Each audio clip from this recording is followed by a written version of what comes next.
Καλησπέρα σε όλους σας, καλώς ήρθατε στο live μας.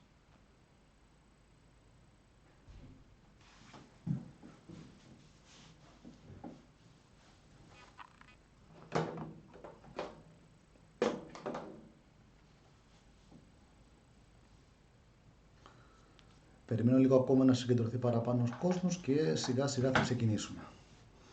Σας ευχαριστώ πολύ που ήρθατε στο πρώτο μας live. Απόψε είναι γενικής φύσης, οπότε ό,τι απορία έχετε είμαι παραπάνω από ενθουσιασμένος να ακούσω.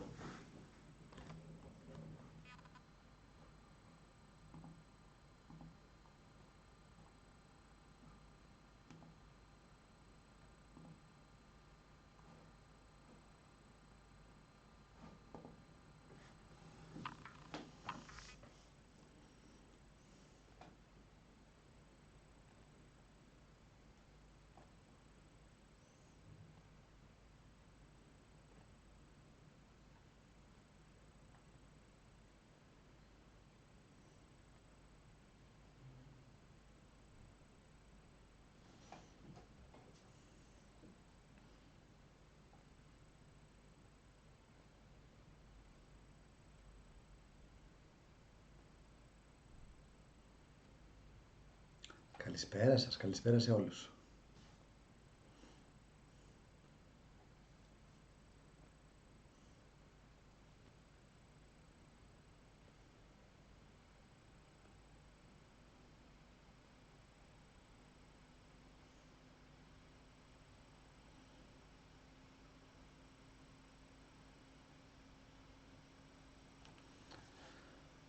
Όμορφα, είμαστε λοιπόν έτοιμοι να ξεκινήσουμε το πρώτο μας live. Όποιος έχει την πρώτη ερώτηση μπορεί να ξεκινήσει. Μέχρι τότε να σας πω ένα-δύο λόγια για μένα. Εγώ είμαι ο Κωνσταντίνος, είμαι διαιτολόγος, έχω σπουδάσει στο Λονδίνο. Η πορεία μου ξεκίνησε όταν πολύ μικρός. Ανέπτυξα παχυσαρκία. Έγινε αυτό εδώ το χαροπό παιδάκι. Και έκτοτε προσπάθησα να ξεφύγω από την παχυσαρκία. Είχαμε και στο σπίτι μπόλικη παχυσαρκία, οπότε είχα ένα παραπάνω κίνητρο να εξελίξω τις γνώσεις μου σχετικά. Κάποια στιγμή ξεκίνησα και το γυμναστήριο, όλο μαζί με έφερε εδώ σήμερα.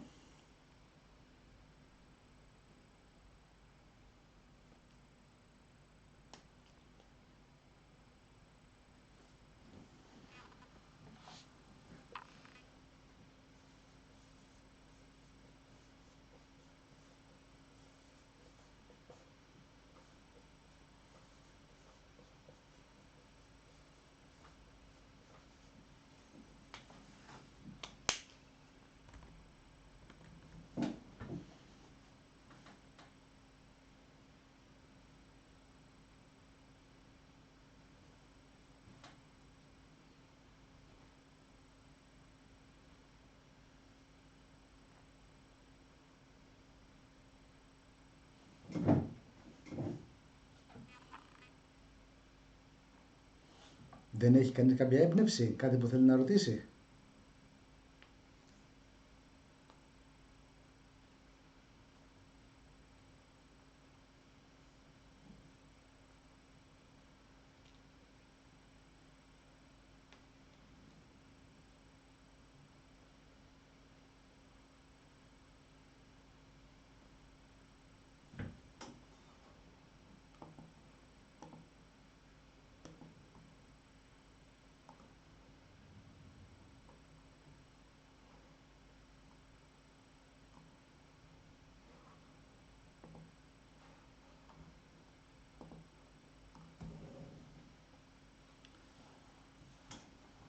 Θέλεις μήπως να μου γίνεις λίγο πιο συγκεκριμένη? Τι θα ήθελες να σου πω για το μεταβολισμό?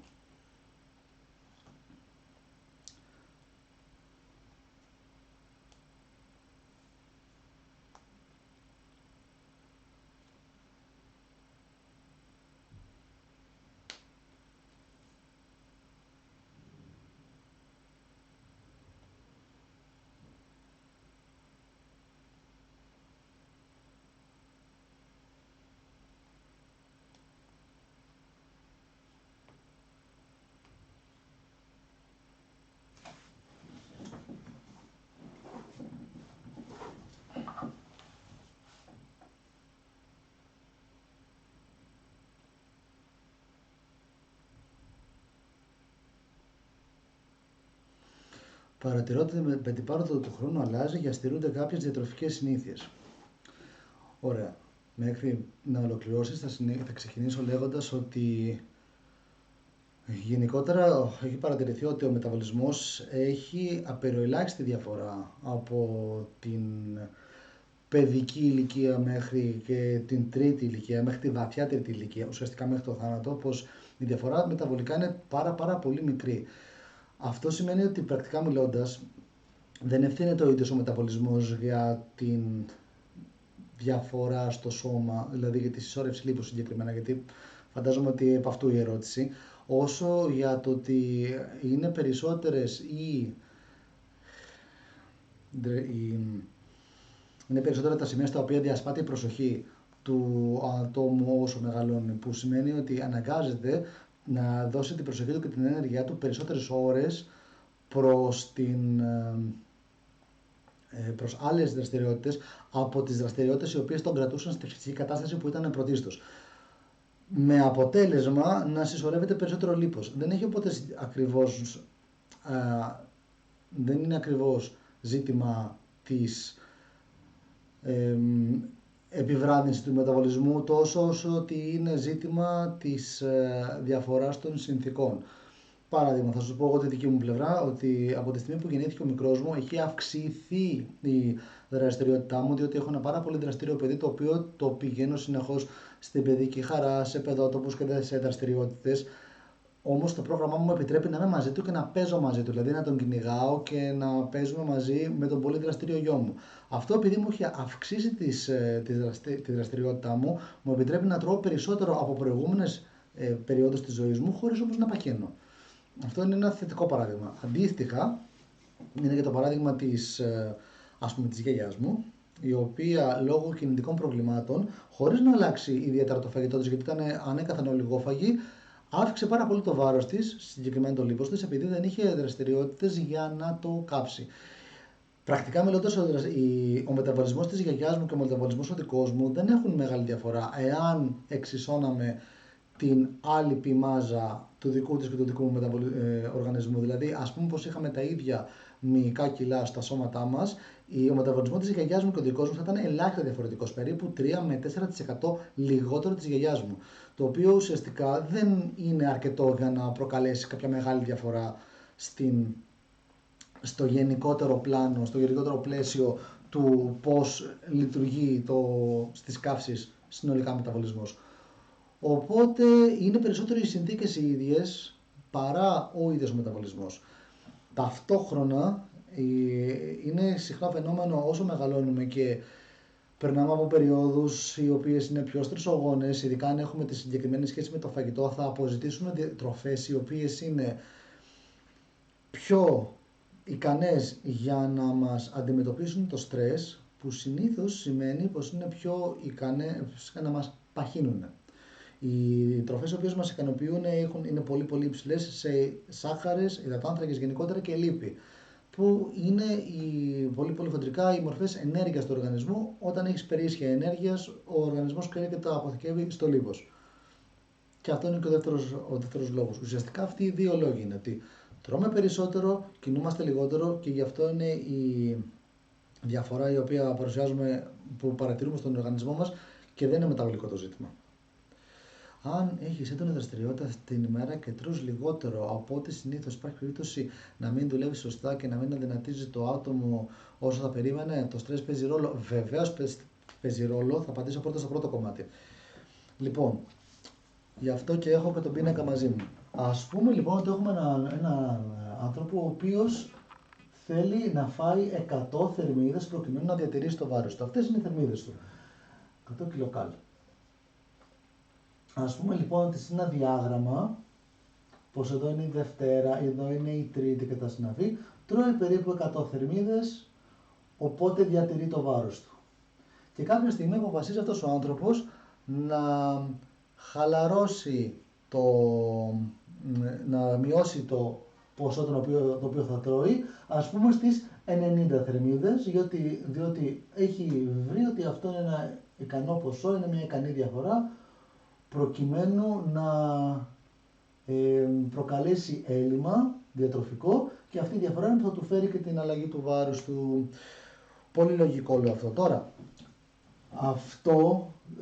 η διαφορά αυτή θα είναι ικανή να κινητοποιήσει αλλαγή του βάρους του ατόμου για περίπου τις πρώτες 15 μέρες τον πρώτο περίπου μήνα, εάν όλα πάνε καλά. Διότι μετά από ένα σημείο το σώμα θα θεωρήσει ότι αυτές είναι οι θερμίδες που χρειάζεται για να διατηρήσει το νέο του βάρος, το οποίο θα είναι πολύ πολύ κοντινό στο προηγούμενο βάρος. Αυτό σημαίνει ότι αν εγώ ξεκινήσω για εύκολα μαθηματικά στα 100 κιλά, τα οποία τα διατηρώ με 100 θερμίδες, πέσω στις 90 θερμίδες, άρα πάω στα 98 κιλά και χάσω 2 κιλά. Μετά από λίγο το σώμα μου θα μπορέσει, επειδή ακριβώς είναι ικανό να προσαρμόζεται με 90 θερμίδες, να διατηρήσει τα 98 κιλά. Αυτό σημαίνει ότι στη δική μου περίπτωση, εγώ συνεχίζοντας να τρώω 90 θερμίδες, δεν θα μπορέσω να χάσω περισσότερο βάρος. Αυτό ακριβώς το πρόβλημα είναι που αντιμετωπίζουν περισσότερες δίαιτες, γιατί ο κόσμος εύλογα φτάνει σε αυτό το σημείο, σταματάει να έχει πρόοδο και λέει ότι η δίαιτα μου δεν λειτουργεί.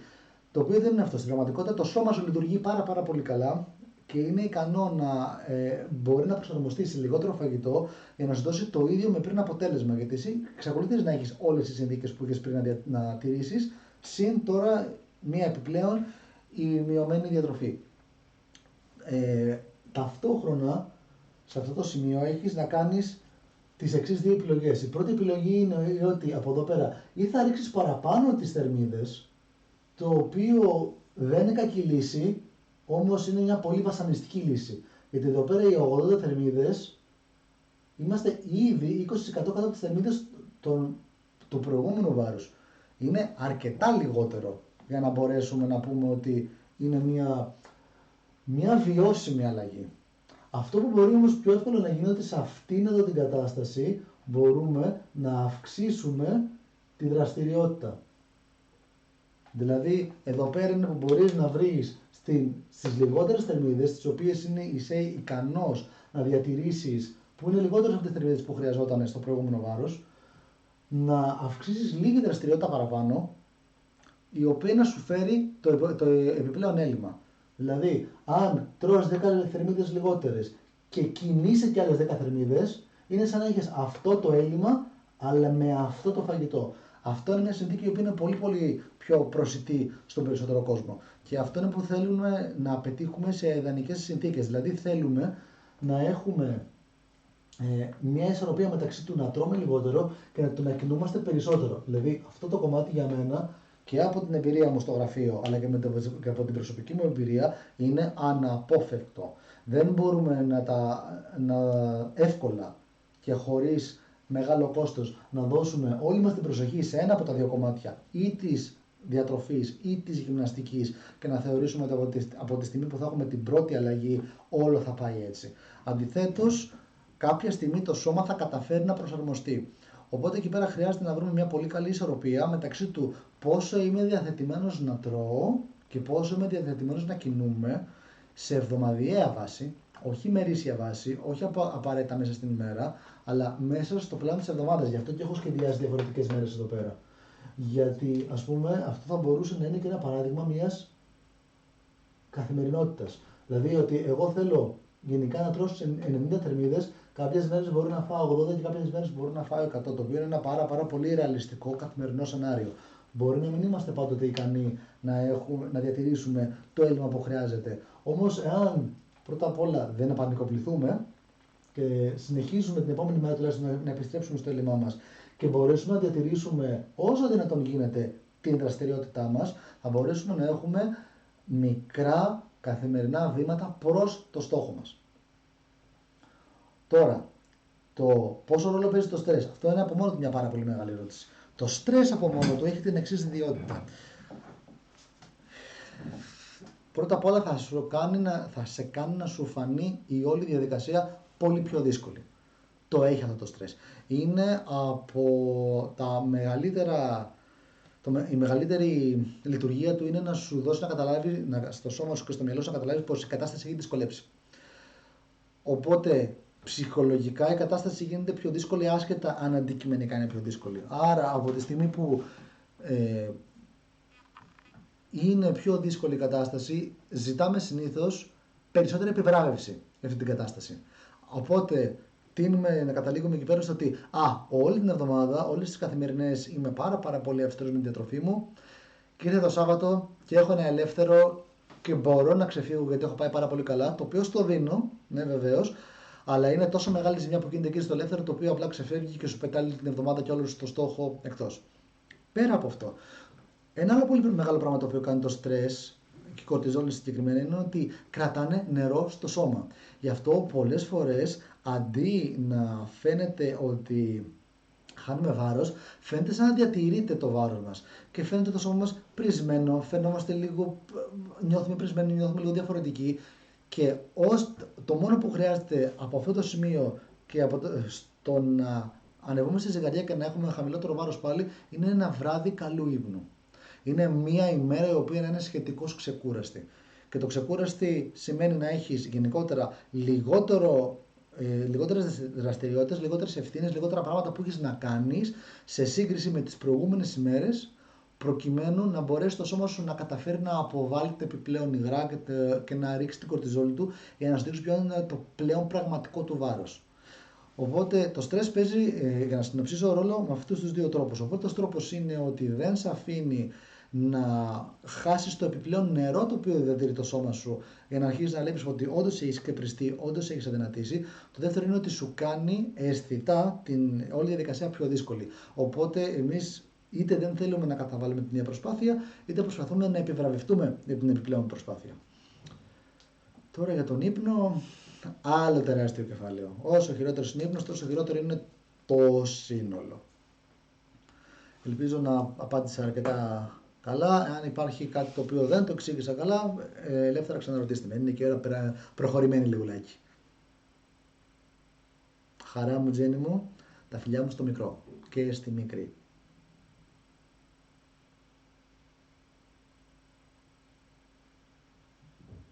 Είναι κανείς που έχει, άλλος που έχει απορία, γενική, ειδική, μικρή, μεγάλη?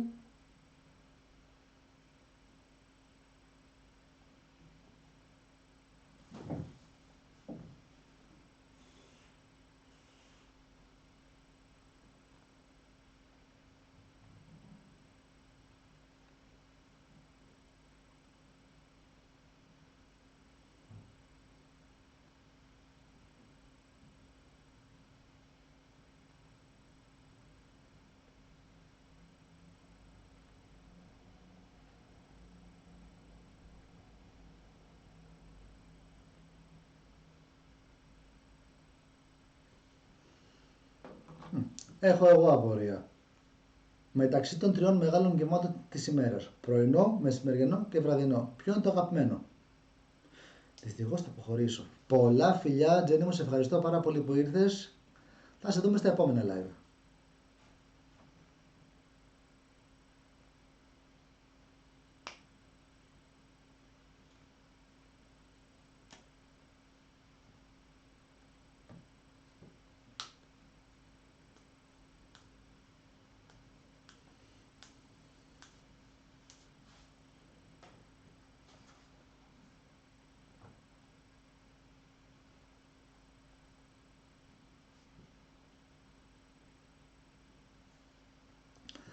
Καλησπέρα και στους καινούριους, καλώς ήρθατε στο πρώτο μας live, το απόψινό θέμα είναι διατροφή. Όποια απορία έχετε, έχω τη διάθεση να την απαντήσω.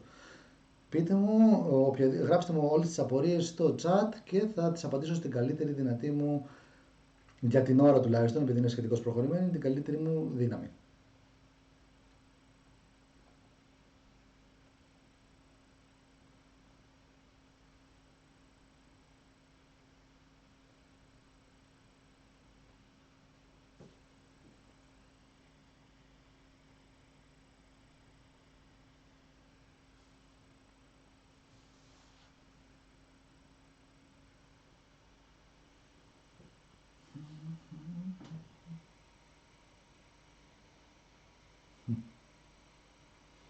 Απορίες?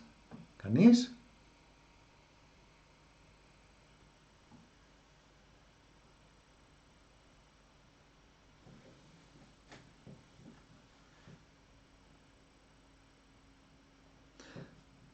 Καλώς την.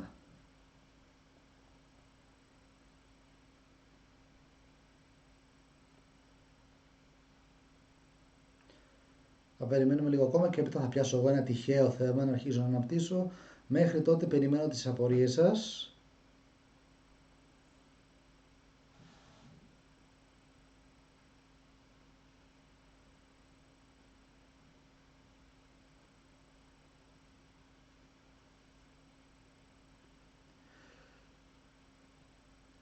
Μεσημεριανό, εξαιρετικά.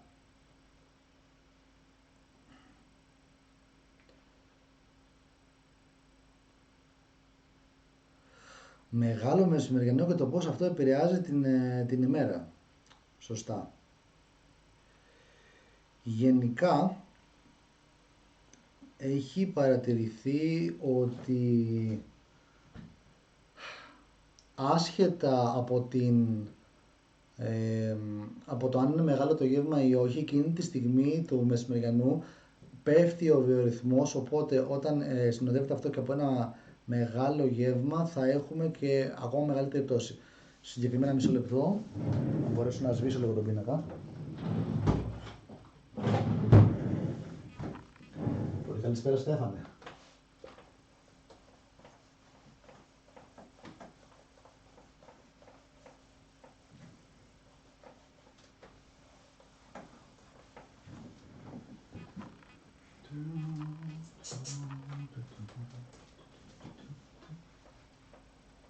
Ωραία. Τώρα για να απαντήσω στην ερώτηση του μεσημεριανού, το οποίο είναι όντως ένα ενδιαφέρον ζήτημα.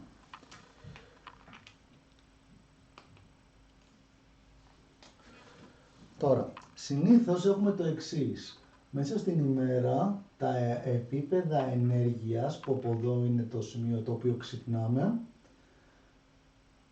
ας πούμε ότι εδώ ξυπνάμε τυχαία στις 7, αρχίζουν και ανεβαίνουν, προς το μεσημέρι κατεβαίνουν, απόγευμα έχουμε τη δεύτερη καμπύλη, η οποία είναι μεγαλύτερη από την πρώτη, και μετά αρχίζουμε και πέφτουμε σιγά σιγά προς την κατάσταση του ύπνου, όπου αυτό επαναλαμβάνεται. Αυτό ονομάζεται κυρκάδιος ρυθμός.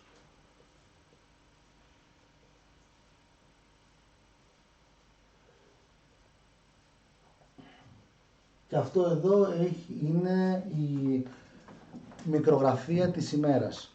Δηλαδή,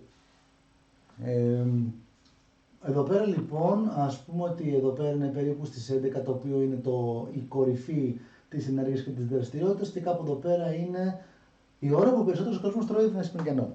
Ακριβώς λοιπόν σε αυτή την ώρα είναι που νιώθουμε, έχει παρατηρηθεί πως ούτως ή άλλως παρουσία ή απουσία μεσημεριανού είναι που θα νιώσουμε μία πτώση στην ενέργεια, στην διάθεση, στο πόσο σε εγρήγορση είμαστε, και αυτό σημαίνει απόλυτα φυσιολογικά, διότι είναι το σημείο το οποίο γενικότερα έχουμε μάθει από τη φύση μας να ξεκουραζόμαστε. Δηλαδή ο άνθρωπος έχει εξελιχθεί με το να υπάρχει εδώ πέρα ένα κομμάτι ανάπαυλας. Είναι, ας πούμε, στην κουλτούρα τη μεξικανική, εδώ είναι που γίνεται η σιέστα, που λένε.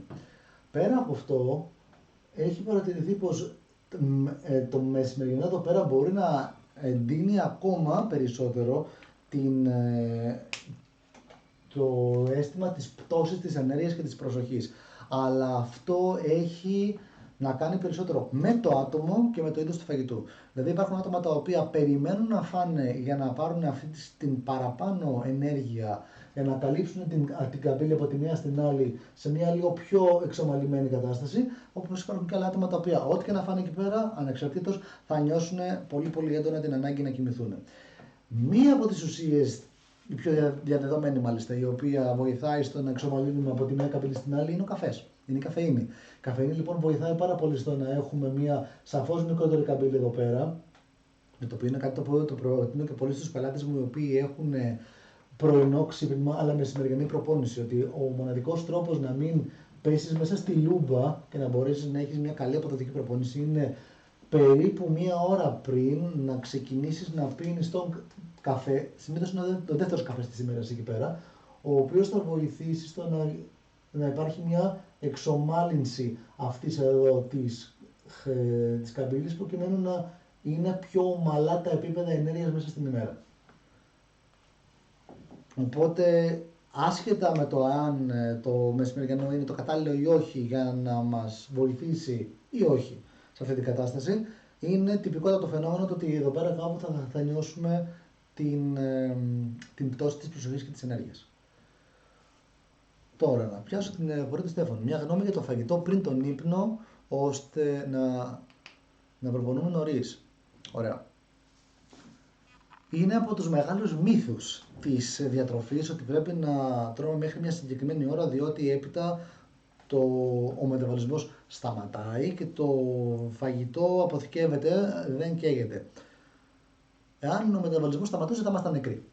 Ο μεταβολισμός λειτουργεί όλες τις ώρες της ημέρας σε μεγαλύτερες ή μικρότερες εντάσεις. Συγκεκριμένα, αυτό εδώ είναι που δίνει και κάτι ρυθμός, μιας και είναι κοντινές μεταξύ τους οι απαντήσεις.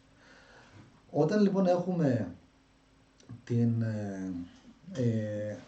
όταν δημιουργούμε μια ανάγκη εδώ, γιατί εδώ είναι η προπόνησή μας, ο μεταβολισμός δεν θα κάνει αυτό. Ο μεταβολισμός θα παραμείνει αυξημένος για αρκετές ώρες παραπάνω. Δηλαδή, αν εδώ είναι η ώρα που ας πούμε θα κοιμόμασταν, θα βάλω τυχαία εντελώς 10 η ώρα μετά μεσημβρίας. Εάν εδώ ήταν να κοιμηθούμε και εδώ στις 8, όχι 8, ας πούμε στις 6, είναι που έχουμε την ώρα που είναι η δεύτερη καμπύλη μεγάλη και το οποίο πέφτει και στις 10 κοιμόμαστε, αλλά εμείς στις 6 έχουμε μια μεγάλη προπόνηση. Αυτό θα δημιουργήσει ανάγκες. Οι ανάγκες οι οποίες θα δημιουργήσουμε πρέπει να απαντηθούν. Οπότε εκείνη τη στιγμή, από τη στιγμή που έχουμε δημιουργήσει την ανάγκη και το σώμα μας περιμένει να απαντηθεί αυτή η ανάγκη με τον έναν τρόπο με τον άλλο, οφείλουμε να απαντήσουμε. Ο μεταβολισμός δεν επρόκειται να μειωθεί ή να αυξηθεί βάσει αυτού του φαγητού. Συζητάω περισσότερο από την πλευρά του ότι από τη στιγμή που έχεις κάνει γυμναστική, γιατί είναι σε συνάρτηση με το βραδινό αυτό που συζητάμε, από τη στιγμή που έχεις κάνει γυμναστική εδώ πέρα, αυξάνεις την κορτιζόλη σου κατά τη γυμναστική, η οποία παραμένει ανεβασμένη για κάποιες ώρες μετά, το οποίο είναι απόλυτα φυσιολογικό. Σε αυτές τις συνθήκες, αυτό που συμβαίνει είναι ότι δημιουργείται η κορτιζόλη, η οποία είναι το φυσιολογικό αποτέλεσμα της γυμναστικής, όμως εκεί εσύ καλείσαι να βρεις έναν τρόπο να τη ρίξεις, προκειμένου να μπορέσει να επέλθει νωρίτερα η φυσική διαδικασία του ύπνου. Εάν δεν απαντήσεις με τη συγκεκριμένη, τρώγοντας ας πούμε ένα γεύμα το οποίο έχει ικανή ποσότητα υδατάνθρακα, προκειμένου ο οργανισμός να καταναλώσει και να απαντήσει ορμονικά εκκρίνοντας ινσουλίνη, η οποία ανεβαίνοντας η ινσουλίνη αναχαιτίζει την έκρηση της κορτιζόλης προκειμένου να τη ρίξει για να μπορέσεις να αρχίσεις να χαλαρώνεις για να οδηγηθείς στον ύπνο, κουτσουρεύεις την ποιότητα του ύπνου σου. Αυτό είναι από τα πολύ μεγάλα ασφάλματα, το οποίο το βλέπω κυρίως σε γυναίκες, οι οποίες όμως δεν συνηθίζουν να προπονούνται είτε τόσο δυνατά είτε τόσο αργά αυτές τις ώρες. Αλλά στις γυναίκες γενικότερα φαίνεται να είναι πιο εύκολο το να μην φάνε βραδινό. Από όσο, δηλαδή, οι περισσότερες γυναίκες πελάτησές μου έχουν πει ότι θυσιάζουν πιο εύκολα το βραδινό, άσχετα εάν αποδεδειγμένα επιστημονικά δεν έχει διαφορά. Για να ξανααπαντήσω στην ερώτησή σου, μάλλον να το συνοψίσω.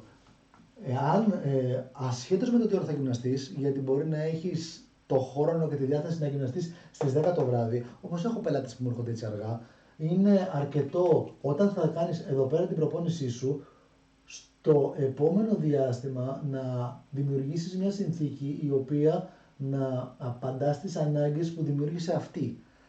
Με άλλα λόγια, εσένα σε ενδιαφέρει εδώ πέρα όντως να κάνεις ένα καλό γεύμα ικανό να απαντήσεις στις ανάγκες που έχεις δημιουργήσει με την προπόνηση και να σου ρίξει την συνολική κορτιζόλη, προκειμένου να μπορέσεις να έχεις και ανάρρωση και καλύτερης ποιότητας ύπνο, ο οποίος θα επιφέρει πέρα από την προηγούμενη ερώτηση και την καλύτερη εικόνα στο σώμα, αλλά και πως θα έχει και θα έχει και καλύτερη ποιότητα ύπνου. Από μόνο του. Θα αναρρώσεις, θα νιώσεις καλύτερα. Θα μπορέσεις από τους υδατάνθρακες τους οποίους θα καταναλώσεις να αναπληρώσεις τις αποθήκες του σώματός σου για να ξεκινήσει η ανάρρωση ημιϊκή. Διότι αν είναι υδατάνθρακων δεν γίνεται. Ελπίζω να σε κάλυψα, Στέφανε. Υπάρχει άλλη ερώτηση?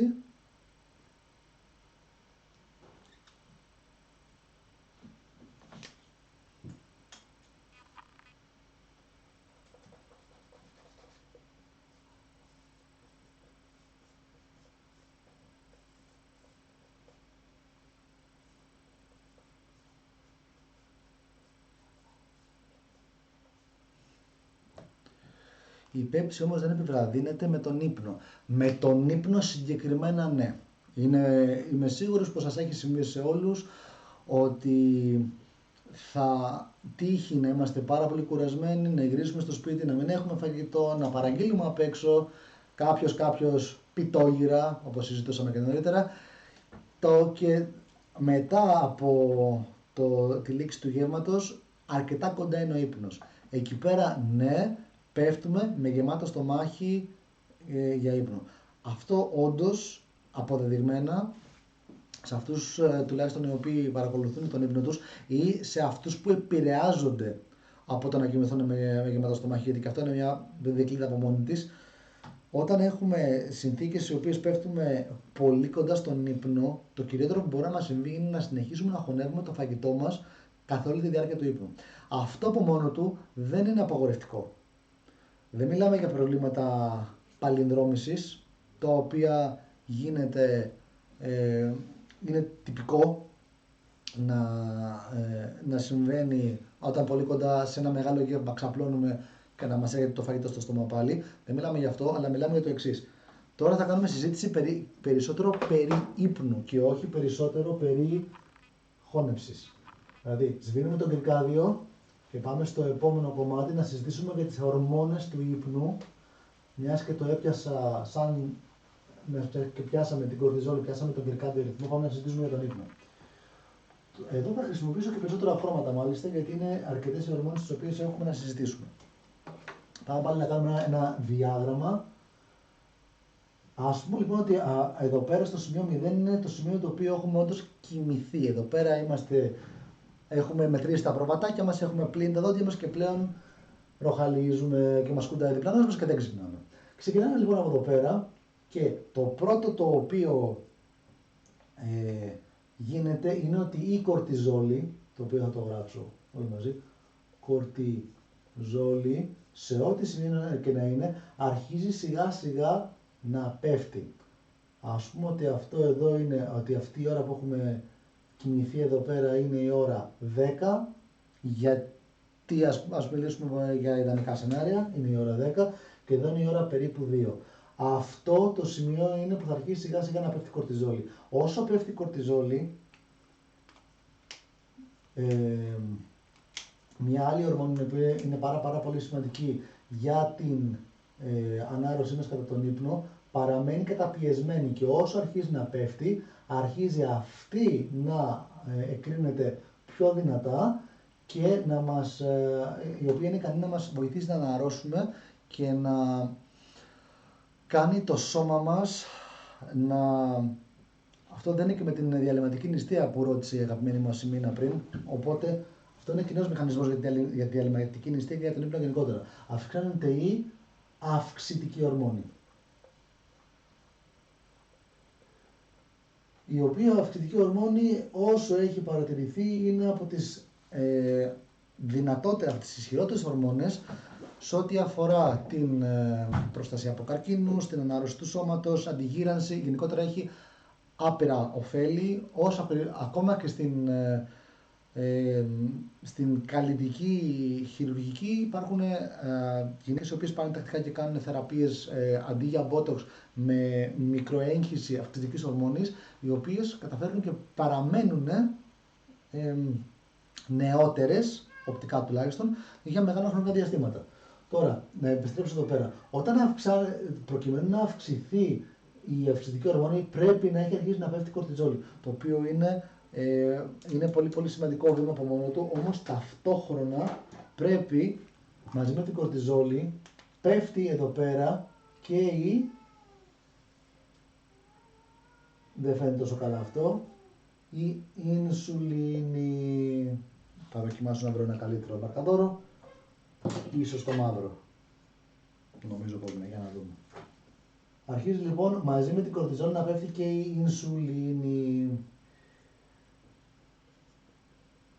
Εδώ είναι η απάντησή σου, Ευγένεια. Η ινσουλίνη είναι το πρόβλημα κοντά στον ύπνο, διότι η ινσουλίνη δρά αναχαιτιστικά απέναντι στην αυξητική ορμόνη. Τι σημαίνει αυτό? Όταν έχουμε ινσουλίνη υψηλή, πρέπει να έχουμε αυξητική ορμόνη χαμηλή. Διότι αυτές οι δύο δεν μπορούν να συνυπάρξουν ταυτόχρονα στο σώμα, διότι υποστηρίζουν τις αντίθετες λειτουργίες. Η ινσουλίνη υποστηρίζει τη λειτουργία του να μπει ο υδατάνθρακας που φάγαμε στο κύτταρο. Η αυξητική ορμόνη υποστηρίζει τη λειτουργία του να βγει από το κύτταρο για να καεί. Όταν είμαστε στον ύπνο, αυτό το θέλουμε, γιατί θέλουμε να συνεχίσουμε να θρεφόμαστε όσο κοιμόμαστε. Αυτό είναι και εδώ είναι που γίνεται και η καλύτερη ανάρρωση στον ύπνο. Όταν έχουμε πολύ χαμηλή ινσουλίνη, χαμηλή κορτιζόλη και μπορούμε να ανεβάσουμε φυσικά την αυξητική μας ορμόνη, τότε έχουμε καλό ύπνο. Οπότε, για να συνοψίσω εδώ πέρα, έχουμε κορτιζόλη χαμηλή, ινσουλίνη χαμηλή και αυξητική ορμόνη υψηλή. Αυτοί εδώ είναι οι ιδανικές δίκες ύπνου. Ιδανικό. Προκειμένου να το καταφέρουμε αυτό, πρέπει να έχουμε φάει περίπου 2 με 3 ώρες το γεύμα πριν τον ύπνο. Και εδώ ακριβώς είναι η δυσκολία της υπόθεσης. Γιατί το πρόγραμμα πολλές φορές δεν επιτρέπει να γίνει αυτό. Διότι εάν στο ίδιο παράδειγμα η ινσουλίνη παραμείνει υψηλή μέχρι αργότερα μέσα στην ημέρα, ας συνεχίσουμε λοιπόν το σχεδιάγραμμα εδώ πέρα. Ας πούμε ότι ξυπνάμε, έχουμε κοιμηθεί στις 10 και ξυπνάμε στις 6, το οποίο είναι τυπικό σενάριο. Το τυπικό είναι πως η κορτιζόλη αρχίζει και ανεβαίνει πάλι και η αυξητική ορμόνη σιγά σιγά πέφτει. Πέφτει, επιστρέφει στα φυσιολογικά της επίπεδα, τα οποία είναι αυτά εδώ, και η ινσουλίνη παραμένει χαμηλή γιατί έχουμε καταναλώσει τα αποθέματα άμεσης ενέργειας τα οποία έχουμε για το βράδυ, τα έχουμε φάει, και αυτό είναι η ιδανική περίπτωση ύπνου. Οπότε εδώ πέρα όλο αυτό εδώ το παράθυρο είναι αυτό εδώ που συζητάω. Αυτό είναι το ιδανικό. Εάν όλο αυτό το δούμε σαν μια δευτερεύουσα, σαν ένα δεύτερο παράδειγμα, το οποίο εγώ έχω φάει στις 10 και πάω στις 11 για να κοιμηθώ, η ινσουλίνη μου θα κάνει να πέσει πολύ πολύ αργότερα. Η ινσουλίνη μου άμα φάω στις 11, άμα φάω στις 10 και πάω να κοιμηθώ στις 11, που έχω επιβραδύνει το μεταβολισμό μου, γιατί όντως στον ύπνο είναι λίγο πιο βραδύς ο μεταβολισμός, όχι κάτι το ιδιαίτερο, αλλά είναι 10% κάτω από τον μεταβολισμό του ξύπνιου. Έχουμε λοιπόν εδώ πέρα την ινσουλίνη να συνεχίζει να παραμένει υψηλή μέχρι εδώ. Θα πάει η ώρα 11, θα πάει η ώρα 12, θα πάει η ώρα 1 και τώρα εδώ είναι που θα αρχίσει να πέφτει η ινσουλίνη. Δηλαδή η ινσουλίνη σε άλλες συνθήκες θα είναι μέχρι εδώ υψηλά. Θα είναι έτσι για να αρχίσει να πέφτει. Η διαφορά μεταξύ υψηλής ινσουλίνης και αύξησης της αυξητικής ορμόνης είναι περίπου 2 ώρες. Το οποίο σημαίνει ότι αν εσύ κοιμηθείς στις 11 για να ξυπνήσεις στις 6 και αρχίζει να πέφτει εδώ πέρα, έχει πέσει εδώ η ινσουλίνη σου και έχεις φτάσει στις 3 πλέον, έτσι, είμαστε εδώ πλέον 3 και ξυπνάς στις 6, δεν προλαβαίνει να αυξηθεί η αυξητική ορμόνη. Αντί να σου κάνει όλο αυτό για να μπορέσει να κάνει μπάνιο το σώμα σου κυριολεκτικά μέσα στην αυξητική ορμόνη, να αρχίσει να σε βοηθάει να αναρρώσεις για τον εγκεφαλό σου, για τους ψυχικούς σου ιστούς, για το μυϊκό σου, για όλα, θα προλάβει να κάνει ένα τσουπ και αυτό είναι που κατάφερες να πάρεις. Και αυτό εδώ πέρα ξυπνάμε χαλιμαύρο. Ξυπνάμε, δεν έχουμε καταφέρει να ξεκουραστούμε στον ύπνο, διότι ουσιαστικά το σώμα μας άρχισε να κοιμάται από τις 1. Από τη 1 το βράδυ, όχι από τις 11, από τη 1. Ο τρόπος με τον οποίο μπορούμε να το ξεπεράσουμε αυτό είναι άμα δεν ξυπνήσουμε στις 6.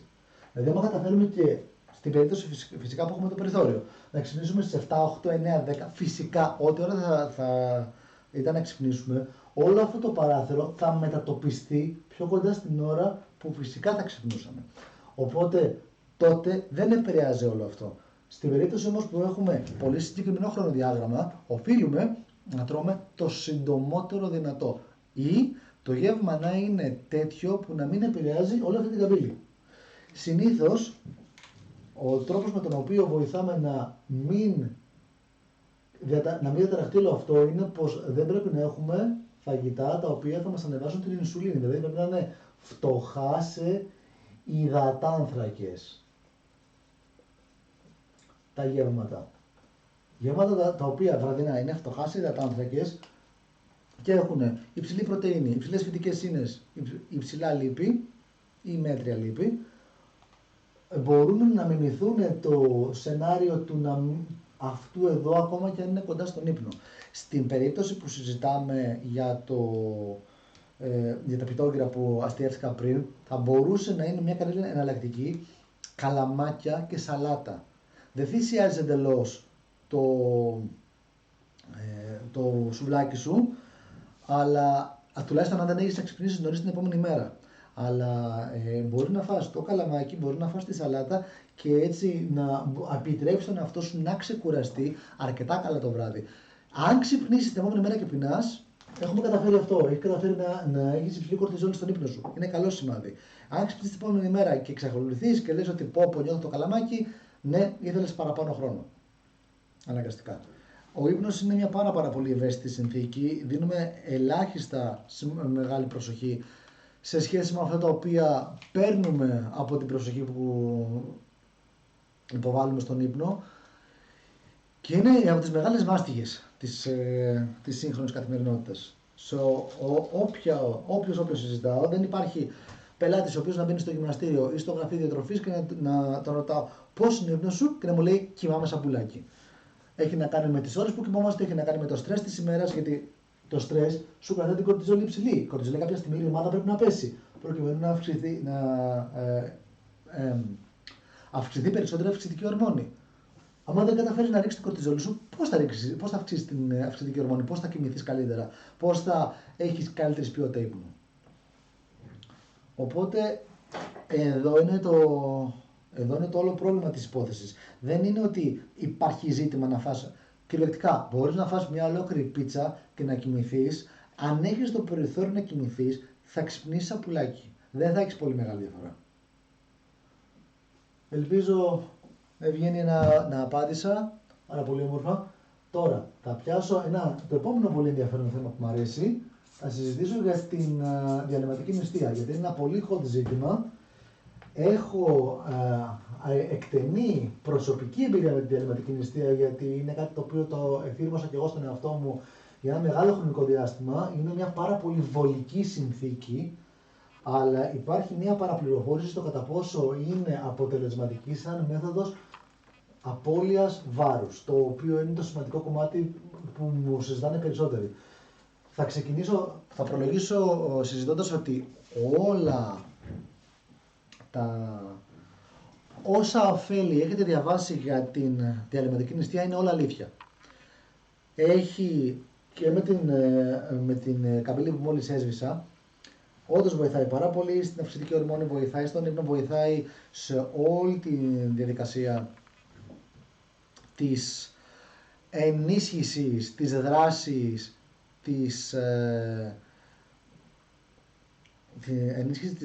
της αυξητικής ορμόνης, η οποία ναι είναι, ξαναλέω, είναι ικανή να προσφέρει αντιγύρανση, έχει αντικαρκινική δράση, βοηθάει στην καλύτερη ανάρρωση και σε πάρα πολλές άλλες λειτουργίες. Το ζήτημα είναι, εκεί που έχω την μεγάλη διαφωνία, είναι πως την προμοτάρουν σαν πολύ καλή για την απώλεια λίπους αυτή καθεαυτή. Και πάμε τώρα να δούμε γιατί δεν ισχύει αυτό. Ξανά πάμε στο προηγούμενο παράδειγμα που έχουμε έναν άνθρωπο ο οποίος χρειάζεται για να διατηρήσει το βάρος του, 100 θερμίδες ημερησίως. Ωραία. Αυτός ο άνθρωπος έχει μέσα στην ημέρα του, εδώ είναι, αυτό το διάγραμμα δεν το κάνω καλά, θα το ξαναδοκιμάσω. Μέσα στην ημέρα του λοιπόν έχει πει ότι εγώ ξεκινάω από τις 8 το πρωί και τελειώνω την ημέρα μου που κοιμάμαι στις 11 το βράδυ. Ένα πολύ τυπικό σενάριο, στο οποίο αυτό δεν μοιάζει με 8, αυτό μοιάζει λίγο περισσότερο. Ξεκινάω λοιπόν και λέω, εγώ θα περιορίσω τις θερμίδες μου σε ένα παράθυρο μόνο. Ας πούμε ότι είμαι πρωινός τύπος, ξυπνάω με μπόλικη πείνα και έχω διάθεση να τρώω πρωινό, είμαι από αυτούς υπέροχα. Οπότε θα κάνω ένα παράθυρο κάπου εδώ, το οποίο μπορεί να είναι από, έχω δει όλα τα πρωτόκολλα, από 2 έως 12 ώρες συνήθως, στο οποίο όλες μου οι θερμίδες θα περιοριστούν εδώ μέσα και όλο το υπόλοιπο θα είναι κενό. Και όλα μια χαρά. Εδώ μπαίνει ύπνος, όπου ξεκινάμε σε αυτήν εδώ τη μέρα και αυτή είναι η μέρα κάπως έτσι είναι δομημένη. Πάρα πολύ όμορφα. Η μοναδική συνθήκη η οποία θα σου επιτρέψει να χάσεις με το συγκεκριμένο είναι εάν οι θερμίδες που καταναλώνονται εδώ πέρα είναι λιγότερες από 100 θερμίδες. Σε περίπτωση που καταφέρεις αυτές εδώ τις 8 ώρες ή 12 ώρες, 8 ώρες γιατί είναι το πιο συνηθισμένο. Και τώρα που το λέω να το γράψω και καλύτερα. Δηλαδή είναι 2 ώρες, είναι 8 ώρες που είναι το συνηθισμένο και είναι έως και 12 ώρες. Εάν μέσα σε αυτό το παράθυρο οι θερμίδες που καταναλώσεις είναι λιγότερες από τις θερμίδες που χρειάζεται για να διατηρήσεις το σώμα σου, τότε ναι, θα καταφέρεις να έχεις απώλεια βάρους. Από μόνο του δεν είναι αρκετό. Το οποίο σημαίνει ότι αν εδώ πέρα, επειδή τι σημαίνει συνήθως για αυτούς οι οποίοι δεν είναι μοιημένοι στην διαλυματική νηστεία, ξεκινάνε, τρώνε τις πρώτες θερμίδες εδώ πέρα, πεινάνε πάρα πολύ εδώ, κοιμούνται, ξυπνάνε πάρα πολύ μεγάλη πείνα και λένε ότι από τη στιγμή που έχω μόνο αυτές τις ώρες να φάω, αλλά ακριβώς επειδή δεν τρώω από ένα σημείο και μετά μπορώ να φάω περισσότερο, οι θερμίδες που τρώνε ξεπερνάνε τις 100. Οπότε καταλήγουν να παίρνουν βάρος, κάνουν τη διαλυματική νηστεία. Οπότε και ταλαιπωρούνται και παχαίνουν. Εάν μπορέσουμε για οποιοδήποτε λόγο, μπορεί να μην προλαβαίνουμε να φάμε μέσα σε αυτό το παράθυρο, που είναι αρκετά καλή δικαιολογία. Δεν είναι κακή δικαιολογία, γιατί ξαναλέω, η βασική συνθήκη είναι να ικανοποιήσουμε αυτό. Ικανοποιώντας τις λιγότερες θερμίδες από τις θερμίδες της διατήρησης βάρους, διατήρηση, είναι που καταφέρνουμε να χάσουμε. That's it. Αυτό είναι όλο. Κατάφερε να κάνεις το 190 μέσα σε αυτό το παράθυρο και έχεις πετύχει. Επίσης μπορείς να καταφέρεις να πάρεις βάρος. Υπάρχουν άτομα τα οποία λόγω της δουλειάς τους ξυπνάνε νωρίς το πρωί, έχουν έντονη χειρονακτική εργασία και δεν προλαβαίνουν να φάνε. Ένα πολύ τυπικό παράδειγμα είναι αυτός ο οποίος δουλεύει στην οικοδομή, ο οποίος έχει πολύ κουραστική ημέρα και δουλεύει πάρα πολλές ώρες, είναι χειρονακτική εργασία, ξοδεύει πάρα πολλές θερμίδες και είναι αναστραμμένο το παράθυρό του. Δεν θα φάει μέχρι τις 2, δεν θα φάει μέχρι τις 3, στις 5 το απόγευμα που θα γυρίσει, και όμως από τις 5 μέχρι την ώρα που θα κοιμηθεί θα φάει τον άμπακο, συγκεκριμένα για να είμαι λίγο πιο δόκιμος, θα φάει περισσότερες από αυτές τις θερμίδες που χρειάζεται να διατηρηθεί και θα παχύνει. Οπότε το διαλυματικό κομμάτι δεν είναι το κομμάτι το οποίο έχει να κάνει με την απώλεια του βάρους. Το διαλυματικό κομμάτι πρωτίστως έχει να κάνει με τους τρόπους ζωής και κατά επέκταση με υγεία. Να διαβάσουμε την απορία της Γεωργίας. Δηλαδή, όποια διατροφή και αν ακολουθούμε, καταλήγουμε στις θερμίδες, να τρώμε λιγότερες θερμίδες από όσο σκέμε. Ακριβώς αυτό. Νούμερο ένα σε όλες τις διατροφές οι οποίες αφορούν τη διαχείριση βάρους, συγκεκριμένα τη μείωση βάρους, είναι η πρώτη συνθήκη που πρέπει να ικανοποιείται, είναι να τρώμε λιγότερες θερμίδες από αυτές που χρειάζεται για να διατηρήσουμε το σώμα μας. Το βάρος το οποίο έχουμε. Δεν έχει σημασία καν από τι προέρχονται συγκεκριμένες θερμίδες. Το οποίο είναι τραβηγμένο, είναι ακραίο, σαν παράδειγμα που θα δώσω, αλλά ισχύει. Μπορώ να τρώω, ας πούμε ότι, όπως έλεγα και πριν στο παράδειγμα, εγώ θα φάω 90 θερμίδες προκειμένου να δημιουργήσω ένα έλλειμμα για να καταφέρω να χάσω το βάρος. Αυτές οι 90 θερμίδες μπορεί να έρχονται από τούρτα, πίτσα, παγωτό, να περιοριστούν στις 90 θερμίδες και να καταφέρω λόγω του ελλείμματος να χάσω. Μιλάμε αποκλειστικά για το πλαίσιο της διαχείρισης βάρους, της μείωσης του σωματικού λίπους. Μόνο και μόνο σε αυτό, δεν μιλάμε για τρόπο ζωής και δεν μιλάμε για υγεία εκείνη τη στιγμή. Σίγουρα δεν είναι ότι καλύτερο για την υγεία. Αλλά από την πλευρά του, εγώ θέλω να φάω 90 θερμίδες τούρτα μέσα στην ημέρα, σε κομμάτια, για να μπορέσω να χάσω τις θερμίδες που θέλω, για να μειώσω το σωματικό μου λίπος. Ναι, Είναι η ίδια οδός με το να έτρωγες βραστό κοτόπουλο και βραστό ρύζι και νερόβραστα λαχανικά. Είναι το ακριβώς ίδιο πράγμα. Από τη στιγμή που θα συγκεντρώσεις 90 θερμίδες, αυτό είναι το ουσιαστικό ζήτημα. Τις συγκέντρωσες, παρέμεινες στη συγκεκριμένη συνθήκη, το κατάφερες. Χ μέρες μετά θα έχεις και το επιθυμητό αποτέλεσμα. Αν η ινσουλίνη παίζει ρόλο. Η ινσουλίνη από μόνη της, ρόλο στη διαλυματική νηστεία. Νίκη, θέλω σε παρακαλώ να μου εξηγήσεις λίγο περισσότερο τι εννοείς. Προχωράω στον Ευγένιο. Νίκη, θα επιστρέψω σε εσένα σε λίγο. Πώς μπορεί κάποιος να ξέρει τον αριθμό θερμίδων που χρειάζεται ο οργανισμός του ώστε να φάει λιγότερες? Πάρα πολύ καλή ερώτηση. Τον ακριβή αριθμό θερμίδων με το καλημέρα σας δεν μπορεί να το ξέρει κανείς. Υπάρχουν πολλές μαθηματικές εξισώσεις οι οποίες λαμβάνουν διαφορετικά πράγματα η καθεμία τους υπόψη, όπως να τα γράψω με άλλο για να είναι λίγο πιο ευανάγνωστα, όπως ηλικία, βάρος, ύψος, η ηλικία είναι με ήττα, σας παρακαλώ πολύ, την κατάσταση είναι αυτή. Ύψος, φύλο, σημαντικό, και ούτω καθεξής. Βάζουμε όλους αυτούς βάζουμε όλα αυτά τα νούμερα, απαντάμε σε όλες τις μεταβλητές στη μαθηματική εξίσωση και μας βγάζει ένα νούμερο που ας πούμε ότι αυτό το νούμερο είναι 100 θερμίδες. Το λέω, το λέω για εύκολα μαθηματικά. Αυτό λοιπόν το νούμερο είναι ο βασικός μεταβολισμός. Όλα αυτά μπαίνουν στην εξίσωση και μας δίνουν τον Basic Metabolic Index, στα ελληνικά ο βασικός μεταβολισμός, το οποίο είναι το ποσό των θερμίδων το οποίο χρειάζεται να καταναλώσει το σώμα σου μέσα σε μια μέρα για να διατηρήσει το βάρος του, χωρίς εσύ όμως να κάνεις τίποτα. Είσαι ξύπνιος, είσαι στο κρεβάτι, έχεις μάτια ανοιχτά, κοιτάς το ταβάνι, δεν έχεις σκέψεις, δεν ανεβοκατεβαίνει ο παλμός σου, απλά κάθεσαι και κοιτάς. Αυτές είναι οι πολύ βασικές θερμίδες που χρειάζεται να κάψεις. Πάνω σε αυτό βάζουμε την σωματική δραστηριότητα, τη γυμναστική σου, στρες,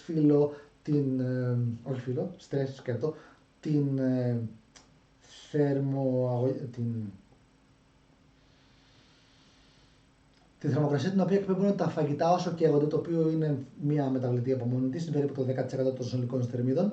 Όλο αυτό μαζί μας δίνει ένα νούμερο το οποίο είναι κατά προσέγγιση οι θερμίδες που υπολογίζουμε ότι βάσει αυτών των στοιχείων που έχουμε και όλα όσα μας λες για το πόσο κουράζεσαι, πόσο περπατάς, πόσο γυμνάζεσαι, χρειάζεται προκειμένου να φας. Και αυτό το νούμερο πρέπει να το βάλουμε υπό εξέταση. Διότι ξεκινάς και το καταναλώνεις αυτό το νούμερο και προσέχεις τη ζυγαριά. Πάμε τώρα να το δούμε λίγο πιο μακροπρόθεσμα αυτό.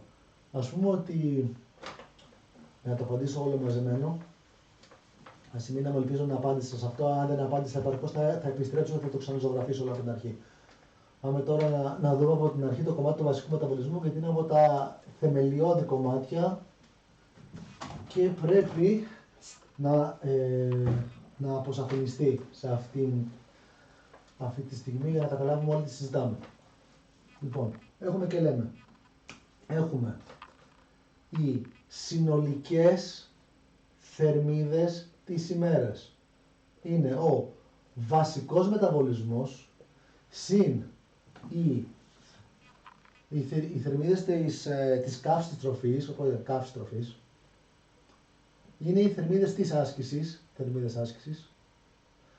Είναι οι θερμίδες της μη άσκησης. Το οποίο είναι, ακόμα και τώρα εγώ που κινούμαι και κινώ τα χέρια μου, εξηγώ πράγματα και όλες οι κινήσεις οι οποίες κάνω, είναι εδώ, είναι στη μη άσκηση. Διότι οι περισσότερες από αυτές συμβαίνουν χωρίς να καταβάλω επιπλέον είτε ενέργεια είτε σκέψη προκειμένου να τις εκτελέσω. Δηλαδή δεν σκέφτομαι τι κρατάω, το βάρος κάνω, θέλω τα γόνατα μου να λύγιζουν, θέλω η πλάτη μου να είναι ίσια. Δεν σκέφτομαι κάτι, απλά κινούμαι. Απλά προσπαθώ να εξηγήσω δείχνοντας το καθένα από αυτά. Τώρα, είπαμε, ο βασικός μεταβολισμός, η καύση της τροφής, οι θερμίδες άσκησης και οι θερμίδες χωρίς άσκηση. Όλο αυτό εδώ είναι οι συνολικές θερμίδες. Α βγάλουμε από όλο αυτό ένα νούμερο. Ας πάρουμε το αγαπημένο μου νούμερο. 100. Ας πούμε ότι όλο αυτό λοιπόν είναι 100. Και πάμε και το εξετάζουμε αυτό το νούμερο όταν Δευτέρα, Τρίτη, Τετάρτη, Πέμπτη και ούτω καθεξής δούμε ότι κάθε μέρα φτάνεις και τρως τις συγκεκριμένες θερμίδες, που είναι 100 όπως είπαμε, και στις 100 θερμίδες βλέπουμε αντίστοιχα ότι το βάρος σου από 80 κιλά, 50 ευρώ τη Δευτέρα, παραμένει σταθερός όλες τις μέρες. Αυτό είναι το βάρος του βγαίνει. Αυτό είναι πάλι οι μέρες και αυτό είναι το βάρος. Αν το βάρος παραμείνει σταθερό με την κατανάλωση των 100 θερμίδων για μία ολόκληρη εβδομάδα, τότε έχουμε σαν πρώτη εικόνα ότι αυτό μάλλον είναι το βάρος.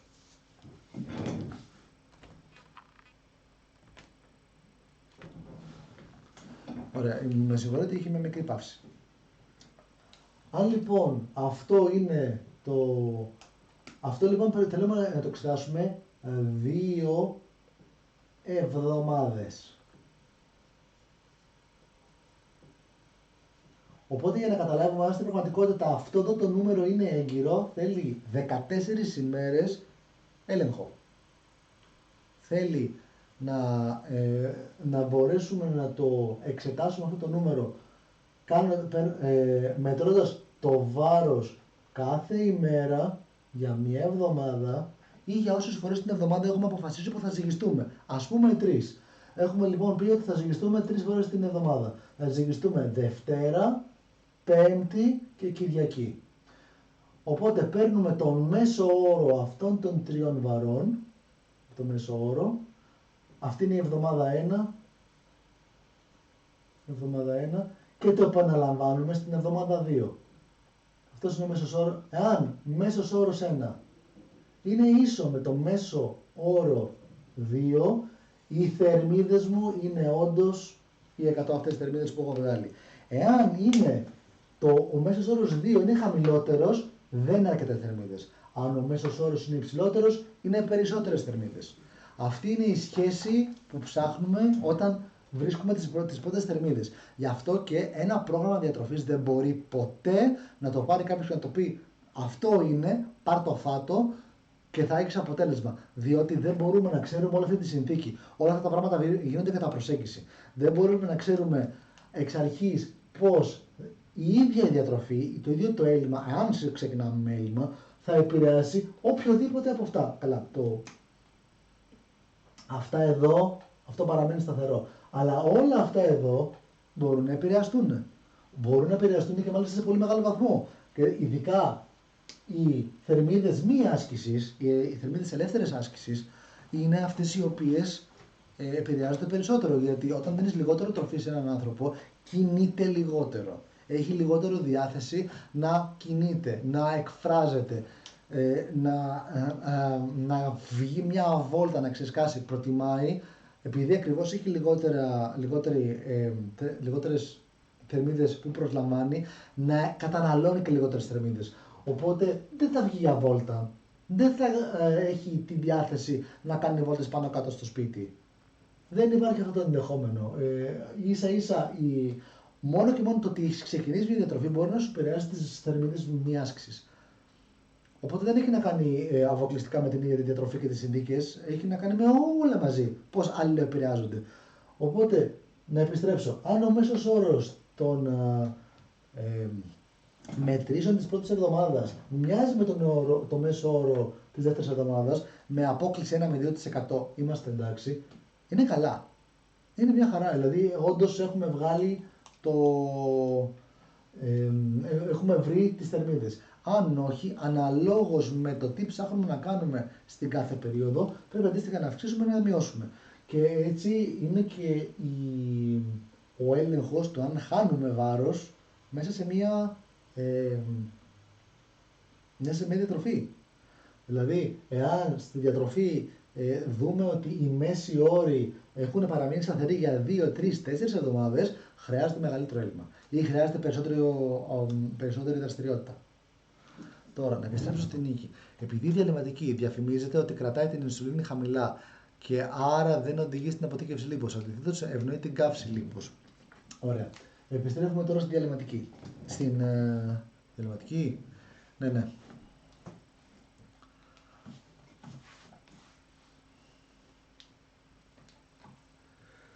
Λοιπόν, Τάτη, ευχαριστώ πολύ. Αν έχεις και εσύ μια απορία, θα χαρώ πολύ να την απαντήσω. Να απαντήσω τώρα στη Νίκη για την απορία περί χαμηλής ινσουλίνης. Η χαμηλή ινσουλίνη που συζητιέται στην διαλυματική έχει να κάνει με την ινσουλίνη που μετριέται σαν απάντηση από την κατανάλωση υδατανθράκων ή όχι. Από τη στιγμή που καταναλώνονται λιγότεροι υδατάνθρακες, είναι εύκολο να έχουμε είναι εύλογο πως θα έχουμε λιγότερη ινσουλίνη. Μέχρι εκεί καλά. Η ινσουλίνη όμως δεν είναι το μοναδικό ζήτημα στο αν θα καεί λίπος ή όχι, αν θα καούν οι θερμίδες. Υπάρχουν πολλές διαδικασίες οι οποίες μπορούν να κάψουν υδατάνθρακες απουσία ινσουλίνης και η ισχυρότερη από αυτές είναι η άσκηση με αντιστάσεις, με βάρη, με TRX, με οποιοδήποτε μορφή αντίστασης. Πιλάτες όργανα είναι μια άλλη καλή άσκηση με αντιστάσεις. Όλες οι γυμναστικές με αντιστάσεις μπορούν να καταναλώσουν ικανότατα την γλυκόζη από το αίμα, δηλαδή την ζάχαρη του υδατάνθρακα ή όχι, γιατί υπάρχουν και οδοί που μπορούν να δημιουργηθεί ζάχαρη στο αίμα χωρίς να καταναλώσουμε εμείς υδατάνθρακα, αλλά περισσότερο και αυτό αργότερα. Που μπορεί λοιπόν να καταναλωθεί τη ζάχαρη στο αίμα χωρίς την παρουσία ινσουλίνης. Δεν είναι λοιπόν η ινσουλίνη αυτή που μας βοηθά να κάψουμε τον υδατάνθρακα, είναι περισσότερο εάν έχουμε την ανάγκη να κάψουμε τη συγκεκριμένη ενέργεια ή όχι. Με άλλα λόγια, επιστρέφουμε πάλι στο εάν έχουμε θερμιδικό έλλειμμα, θα καεί η ινσουλίνη στο αίμα, εάν δεν έχουμε, δεν θα καεί. Σε ό,τι αφορά συγκεκριμένα στην καύση λίπους, έχουμε μεγαλύτερη καύση λίπους επειδή το λίπος είναι σχεδόν η μοναδική μας πηγή. Εννοείται πως θα κάψουμε περισσότερο λίπος και εσύ περισσότερο από αυτό το οποίο προσλαμβάνεις. Ταυτόχρονα, ακριβώς επειδή έχουμε μεγαλύτερη πρόσληψη λίπους, έχουμε και μεγαλύτερη αποθήκευση λίπους. Όχι απαραίτητα σε σημείο να παχύνει κανείς, γιατί εξακολουθεί και ισχύει ο δεύτερος κανόνας της θερμοδυναμικής. Εάν φάω περισσότερο από αυτό που χρειάζεται θα παχύνω, αν φάω λιγότερο θα δυνατήσω. Αλλά όπως και να έχει, από τη στιγμή που είναι λίπος αυτό το οποίο καίω, λίπος είναι αυτό που θα κάψω. Αντίστοιχα, εάν έτρωγα την ελάχιστη δυνατή ποσότητα λίπους που μπορώ να φάω προκειμένου να μην επηρεάσω αρνητικά την υγεία μου και καταναλώσω όλες τις υπόλοιπες μου θερμίδες από πρωτεΐνη και από υδατάνθρακες, θα μπορέσω να κάψω απειροελάχιστο λίπος. Γιατί θα έχω μόνο το απολύτως απαραίτητο, όλο το υπόλοιπο που θα καίω θα είναι οι υδατάνθρακες. Αυτό επίσης δεν μου εξασφαλίζει ότι δεν θα χάσω σωματικό λίπος. Γιατί παρότι παρατηρούνται αυξομοιώσεις των ορμονών κατά την κατανάλωση του γεύματος και την παρουσία ή απουσία συγκεκριμένων μακροθρεπτικών, άσχετα από αυτό, το σημαντικότερο από όλα εξαρτάται με το θερμιδικό μας ισοζύγιο που είναι. Αν ικανοποιώ τις 100 θερμίδες μου, θα παραμείνω στο ίδιο βάρος. Αν είναι πιο κάτω, ασχέτως από τι προέρχεται, θα χάσω βάρος. Το ότι υπάρχει περισσότερη ή λιγότερη από μία συγκεκριμένη ή από όλες τις πιθανές ορμόνες στο αίμα, δεν μου εξασφαλίζει με κανέναν τρόπο ότι θα ικανοποιηθεί ο μηχανισμός ο ίδιος πέρα από την βασική βιολογική του λειτουργία. Να το πω ακόμα πιο απλά.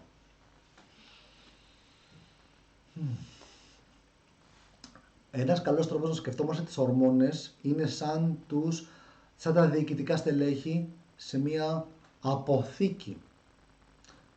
Τα ένζημα είναι οι εργάτες. Ένζυμο είναι ας πούμε η χολυστερίνη LDL ή HDL, διότι αυτές μεταφέρουν τα λιποκύτταρα, και η ινσουλίνη και η κορτιζόλη είναι ο μάνατζερ ο οποίος έρχεται και λέει εσείς ζάχαρα και θα πάτε μέσα στο κύτταρο, εσείς τριγλικερίδια θα πάτε μέσα στο λιποκύτταρο για να αποθηκευτείτε. Αυτός είναι ο ρόλος. Όμως αν δεν έχεις πρακτικά στο αίμα εκείνη τη στιγμή κάποιο από αυτά τα οποία βγαίνει ο μάνατζερ έξω για να φωνάξει να γίνει λειτουργία, δεν πρόκειται να γίνει καμία διαφορά στον οργανισμό σου. Δηλαδή, και να έχεις, γιατί επειδή υπάρχουν πολλές περιπτώσεις που σε μια διαλυματική νηστεία κάποιος μπορεί να έχει υψηλή ινσουλίνη για πολλούς διαφορετικούς λόγους. Δεν σημαίνει ότι θα έχει και θα είναι αναχαιτισμένη η καύση του λίπους του. Αυτά τα πράγματα συμβαίνουν άσχετα από την έκρηση ινσουλίνης, από την έκρηση κορτιζόλης, από την έκρηση αυξητικής ορμόνης, που είναι οι μεγάλες ορμόνες οι οποίες υποκινούν αυτές τις διαδικασίες. Ελπίζω να απάντησα. Ποια είναι η άποψή σου για διατροφές όπως η keto και η carnivore που είναι υψηλές στην πρόσληψη λίπους? Επειδή νομίζω πως έχω απαντήσει πολλές φορές. Γεια σου Κυριακή, τώρα σε κατάλαβα.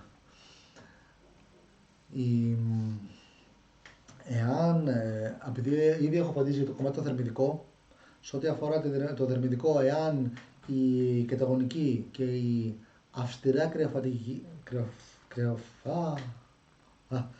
προχωρημένη ώρα, με συγχωρείτε. Αν η αυστηρά κρεατοφαγική και οι κεταγονικοί διατροφές είναι ικανές να βοηθήσουν το άτομο, για οποιοδήποτε λόγο τις έχει επιλέξει, να έχει έλλειμμα, θα έχει πρόοδο προς την κατεύθυνση που θέλει. Τώρα, σε ό,τι αφορά γενικά τα άλλα δύο κομμάτια.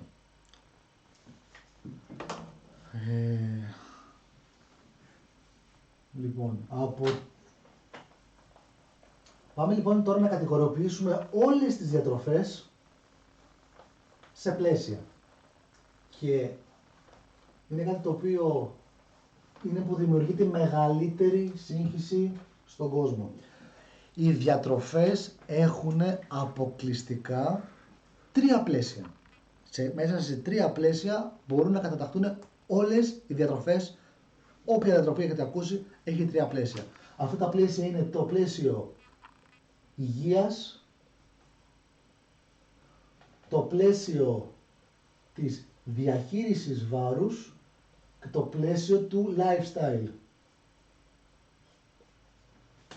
Πάμε να το δούμε ένα-ένα. Πλαίσιο υγείας. Πήρα τις αιματολογικές μου εξετάσεις και έχω πάρα πολύ υψηλή χολυστερίνη. Κλασικότατο. Τι πρέπει να κάνω προκειμένου να ρίξω τη χολυστερίνη μου, διότι ξέρω ότι η αυξημένη LDL σε μεγάλο χρονικό διάστημα είναι συνδεδεμένη με την αυξημένη παρουσίαση εγκεφαλικών, καρδιαγγειακών και ούτω καθεξής. Αυτό είναι μέσα στο πλαίσιο της υγείας. Ή ότι έχω χαμηλό σίδηρο, γιατί έχω στίγμα. Ή ότι έχω χαμηλή βιταμίνη D. Όλα αυτά πρωτίστως περνούν από το πρίσμα της υγείας. Οπότε ένα πλαίσιο είναι αυτό μόνο του. Το πλαίσιο της διαχείρισης βάρους, το οποίο έχω συζητήσει εκτενέστερα μέχρι τώρα σήμερα, είναι αυτό το περί 100 θερμίδων, περισσότερο κερδίζω βάρος, λιγότερο χάνω βάρος. Και το κομμάτι του lifestyle, είναι το κομμάτι το οποίο δεν έχουμε θίξει καθόλου σήμερα, είναι το κομμάτι του πώς έχω διάθεση να είναι η ζωή μου. Και αυτό είναι μια πάρα πολύ σημαντική μεταβλητή, την οποία δεν τη συζητάει σχεδόν κανείς. Σε περίπτωση πολλών πελατών που μου έρχονται, μου λένε δεν μου αρέσει να τρώω πρωινό και δεν υπάρχει κανένα πρόβλημα με αυτό. Άλλοι λένε δεν θέλω να τρώω βραδινό. Επίσης δεν υπάρχει κανένα πρόβλημα. Το μόνο το οποίο με απασχολεί στο lifestyle είναι να μην πάει κόντρα ο τρόπος ζωής σου με αφενός την υγεία, το οποίο πάντα θέλουμε να το έχουμε στο πίσω μέρος του μυαλού μας με τον ένα τρόπο με τον άλλο, ή να έχουμε να μην συγκρούεται ο τρόπος της διατροφής με τον τρόπο ζωής. Εάν εγώ ξυπνάω, έχω 3 παιδιά, πρέπει να ξυπνήσω νωρίς και γίνεται παντζουρλισμό μέσα στο σπίτι, να ετοιμάσω τσάντες, να ετοιμάσω φαγητά, να ετοιμάσω το δικό μου φαγητό, πρέπει να πάρω τα χάπια μου, πρέπει να πάρω το έτσι μου, η γυναίκα μου χρειάζεται τη βοήθειά μου, ο μικρός έβαλε τα κλάματα και είμαι σε κατάσταση πανικού και δεν προλάβω να φάω. Δεν μπορώ εγώ σαν διαιτολόγος να του πω πρέπει να φας πρωινό διότι δεν είναι τίποτα. Όχι. Θα φας την ώρα που έχεις υπολογίσει πως θα φας. Πάρα πολλοί πελάτες μου λένε ότι αρχίζω και πεινάω περίπου στις 11. Που τρώω το πρώτο σνακ στο γραφείο περίπου όταν τελειώνει ο καφές. Απόλυτα φυσιολογικό. Είναι μια συνθήκη την οποία δεν χρειάζεται να την προσβάλλουμε γιατί θα είναι καλύτερη η διατροφή μας ή χειρότερη. Από τη στιγμή που το πλαίσιο της υγείας είναι ικανοποιημένο και το πλαίσιο της διαχείρισης βάρους, όποιο και να είναι αυτό, θέλω να χάσω, θέλω να διατηρήσω, θέλω να αυξήσω το βάρος μου, είναι ικανοποιημένο, έχουμε τελειώσει. Οπότε, πάμε τώρα επειδή ακόμα απαντάω στο κομμάτι της keto και της carnivore, πάμε τώρα να το δούμε ως εξής. Έχουμε 3 κύκλους, τα 3 μεγάλα πλαίσια. Αυτό είναι το πλαίσιο της υγείας, αυτό είναι το πλαίσιο της διαχείρισης βάρους Και αυτό είναι το πλαίσιο του lifestyle. Εδώ μέσα είναι που παίζεται όλο το παιχνίδι. Εδώ είναι που κατατάζονται με τον ένα τρόπο με τον άλλο όλες οι διατροφές. Δηλαδή κάθε διατροφή που έχετε ακούσει κάπου εδώ μέσα βρίσκεται. Υπάρχουν κάποιες οι οποίες είναι πολύ ικανές στο να ικανοποιούν κάποια από αυτά τα πλαίσια, αλλά όχι και τα τρία. Και αυτός είναι ο κυριότερος λόγος που αποτυγχάνουν οι δίαιτες. Να το δούμε λίγο διαφορετικά. Πάρουμε την κετογονική, η οποία είναι μια πάρα πολύ ενδιαφέρουσα κατάσταση. Η κετογονική και η ακραία της μορφή, η κρεατοφαγική. Να εξηγήσω εδώ ότι η κετογονική είναι μια διατροφή η οποία έχει πλήρη απουσία υδατανθρακών. Δηλαδή δεν έχουμε πατάτα, ρύζι, ψωμί, ζυμαρικά, φρούτα, όσπρια. Αυτά είναι σχεδόν παντελώς εκτός διατροφής, δεν τα καταναλώνουμε καθόλου και έχουμε κυρίως κρέατα, αυγό, γαλακτοκομικά, ψάρι, λιπαρά, λαχανικά, ελάχιστα φρούτα.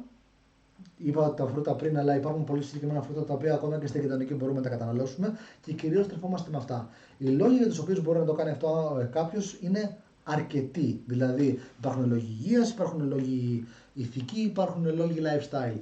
Όπως και να έχει, το σημαντικότερο είναι ότι η κετονική είναι πιο κοντά για μένα στο κομμάτι της υγείας και του lifestyle. Δηλαδή για μένα η keto διατροφή είναι εδώ μέσα.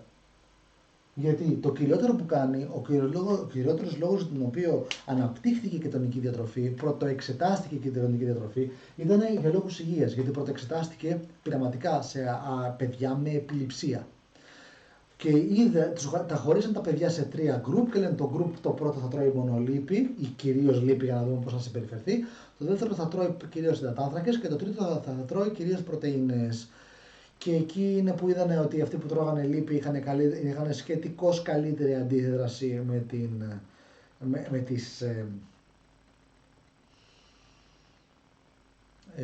με τις εξάρσεις των επιληπτικών επεισοδίων. Αυτοί που φάγανε τους υδατάνθρακες είχαν τη χειρότερη δυνατή αντίδραση, μάλιστα είχαν περισσότερα σε συχνότητα αλλά και σε ένταση περιστατικά, ενώ αυτοί που φάγανε την πρωτεΐνη είχαν την λιγότερη και τα λιγότερα και σε συχνότητα και σε ένταση περιστατικά. Από εδώ είναι που βγήκε η διατροφή Atkins, διότι ο κύριος που έκανε την έρευνα ήταν ο Dr. Atkins, όπου έπειτα θεώρησε ότι η πρωτεϊνική διατροφή είναι αυτή η οποία θα δώσει τη λύση στον κόσμο. Σε ό,τι αφορά το θέμα της υγείας του, έχει πολλά καλά. Θεωρώ ότι η κετονική είναι πιο πλήρης, την οποία θα την εξηγήσω σε άλλη στιγμή. Αλλά είναι θέμα υγείας και είναι και θέμα lifestyle. Για τους λόγους για τους οποίους εσύ δεν θέλεις να τρως υδατάνθρακες, στο δίνω, έχεις κάθε δικαίωμα να μην το κάνεις. Έχω δοκιμάσει τρεφόμενα κετονικά για ένα χρόνο, είχα πάρα πολύ καλή ποιότητα ζωής, είχα πολύ καλές προπονήσεις, δεν ήθελα να το συνεχίσω για δικούς μου λόγους, θα τους αναπτύξω κάποια άλλη στιγμή, γιατί είναι πάρα πολύ συνδεδεμένο το ζήτημα, για να το εξηγήσω στην ώρα που έχει απομείνει, αλλά ουσιαστικά δεν κάνει κάτι ιδιαίτερο για την διαχείριση βάρους.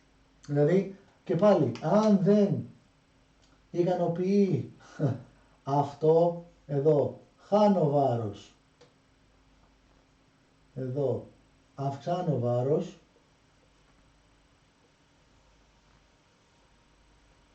αυτό το πλαίσιο είναι μόνο αυτό εδώ. Αυτή η σχέση. Αυτή τη σχέση και τον δεν έχει κάποιο προτέρημα από οποιαδήποτε άλλη κατάσταση. Στο κομμάτι της υγείας έχει πολλά να προσφέρει. Στο κομμάτι του lifestyle είναι αν σου ταιριάζει ή όχι. Στο κομμάτι διαχείρισης βάρους, αδιάφορο. Γιατί έχεις έλλειμμα, κέρδισες. Στην περίπτωση που κάνει περισσότερη ενέργεια, ακριβώς αυτό. Δηλαδή, λέει η Αναστασία, και εγώ τους 2 μήνες που έκανα και το είχα περισσότερη ενέργεια και διάβγεια και μάζεψα και λίγο. Ναι, συμβαίνει αυτό, είναι τυπικότατο. Όντως, το να μην καταναλώνουν υδατάνθρακες βοηθάει τον οργανισμό από τη στιγμή που δεν εξαρτάται ακριβώς από τους υδατάνθρακες για άμεση ενέργεια και αντί να έχει αυτά τα σκαμπανεβάσματα του τρώω, έχω ενέργεια, μετά από λίγο μου πέφτει η ενέργεια, πρέπει να ξαναφάω για να ξανά έχω ενέργεια και μετά πρέπει να μου ξαναπέφτει η ενέργεια και πρέπει να ξαναφάω.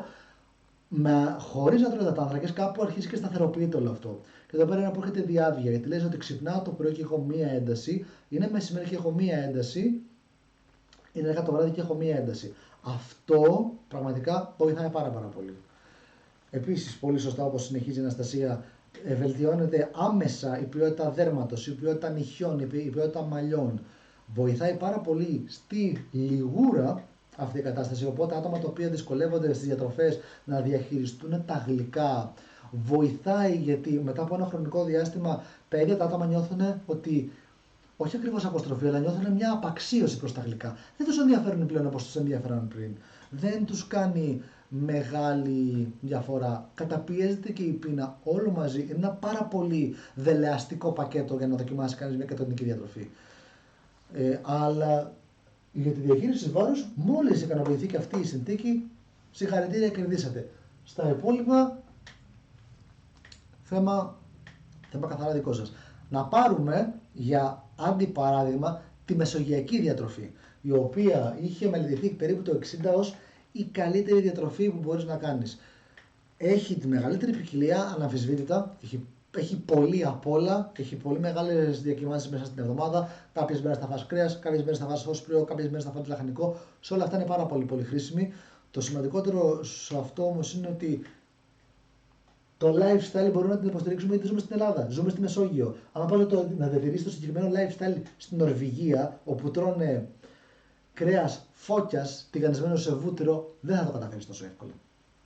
Ενώ αντίθετα το κομμάτι της υγείας, και αυτό είναι πολύ ενδιαφέρον, γιατί συζητούσαν πως είναι η καλύτερη διατροφή, ενώ στο προηγούμενο παράδειγμα, ο Νορβηγός ο οποίος τρώει τηγανιτή σε βούτυρο φώκια είναι υγιέστατος.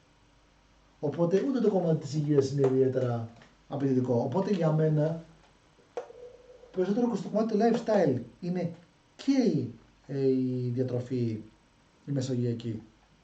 Και εξακολουθούν να το λένε. Εντάξει, παιδιά, και εγώ σαν Έλληνας θα πω ότι το καλύτερο αρχαίο του κόσμου ο Παρθενώνας είναι. Αλλά και άλλες σχόλες έχουν αρχαία. Είναι ένα τυπικό παράδειγμα. Όλοι θέλουν να πενέψουν το σπίτι τους.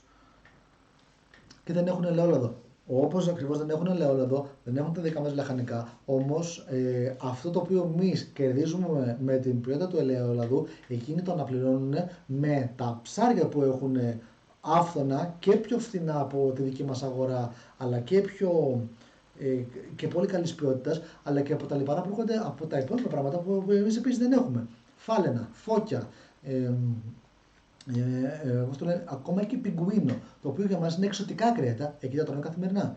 Όπως επίσης, άμα πεις στον Νορβηγό γιαούρτι φάγια, θα σου πει βεβαίως, υπάρχει στο σούπερ μάρκετ, κάνει 15 ευρώ το κιλό. Εμείς το κιλό το παίρνουμε 4 ευρώ. 4 ευρώ κάνει εδώ πέρα. Και είναι εξαιρετική τροφή. Όμως, από πλευρά lifestyle, ικανοποιούνται και οι δύο συνθήκες. Από πλευρά υγείας, ικανοποιούνται και οι δύο συνθήκες. Οπότε το κομμάτι της διαχείρισης της βάρους είναι αποκλειστικά το κομμάτι το οποίο είτε καταφέρνουμε εμείς με τις συνθήκες μας να ικανοποιήσουμε ή όχι. Όλες οι διατροφές είναι μέσα σε αυτά τα τρία πλαίσια.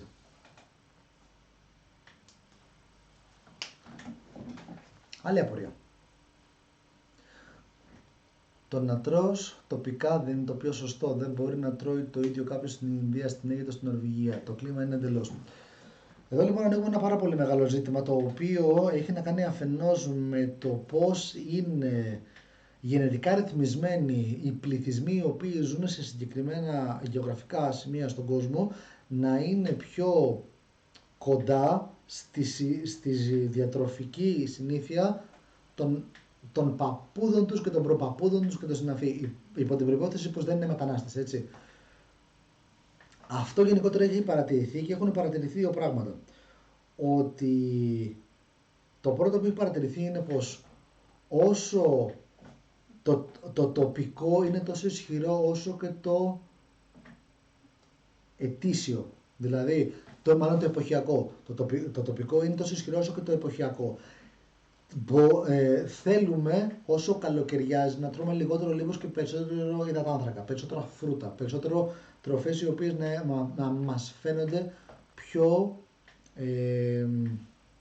δροσερές. Και αυτό δεν έχει να κάνει μόνο με το ότι είναι όντως δροσερή η τροφή, έχει να κάνει και με την περιεκτικότητα νερού. Γιατί περιμένουμε το καλοκαίρι πως θα δρόσουμε περισσότερο. Θέλουμε να είμαστε προδιατεθειμένοι, να έχουμε την προδιάθεση να υδρώσουμε περισσότερο το καλοκαίρι. Οπότε χρειαζόμαστε τροφές οι οποίες είναι περισσότερο υψηλότερες σε υγρό. Γι' αυτό και έχουμε μια φυσική τάση προς τα φρούτα. Αντίθετα, το χειμώνα, επειδή κάνει περισσότερο κρύο, έχουμε την τάση να καταναλώνουμε τροφές οι οποίες είναι πιο πυκνές σε θερμίδες. Εκεί είναι και οι πιο λιπαρές τροφές, είναι οι τροφές οι οποίες είναι υψηλές σε. Τα γλυκά, ας πούμε, είναι ένα πολύ καλό παράδειγμα που είναι υψηλά και σε λίπη και σε υδατάνθρακες, είναι πάρα πολύ πυκνά στις θερμίδες και καταναλώνονται κατά κύριο λόγο το χειμώνα, πέρα από το παραδοσιακό κομμάτι, επειδή τότε τα ζητάμε και περισσότερο. Αυτό είναι το εποχιακό κομμάτι. Το τοπικό κομμάτι έχει να κάνει με το ότι, εδώ στην Ελλάδα δεν έχουμε καρύδες. Ο οργανισμός μου δεν θα μου ζητήσει σόνικεντε να φάει καρύδα, όμως έχουμε καρπούζι. Και καρπούζι θα θέλω πάρα πολύ να φάω. Στην περιοχή μου δεν έχω φώκια, δεν θα μου ζητήσει φώκια. Ο Νορβηγός έχει μεγαλώσει με φώκια. Εδώ λοιπόν έρχεται το πιο ενδιαφέρον κομμάτι της εξίσωσης, ότι πλέον με το παγκόσμιο εμπόριο μπορώ να έχω φώκια, μπορώ να έχω καρύδα, εδώ μπορώ να έχω μπανάνα. Δηλαδή μπορώ να έχω μπανάνα, μπορώ να έχω ανανά, μπορώ να έχω μάγκο, μπορώ να έχω αβοκάντο. Όλα αυτά είναι τροπικά φρούτα. Έρχονται σε εβδομαδιαία βάση, αν όχι καθημερινά, με αεροπλάνο από εξωτικές χώρες. Και όμως τα τρώω καθημερινά. Οπότε παρατηρήθηκε εκεί πέρα, για να απαντήσω και στην Κατερίνα, ότι εκεί είναι που παρατηρήσαμε ότι το τοπικό δεν είναι τόσο σημαντικό.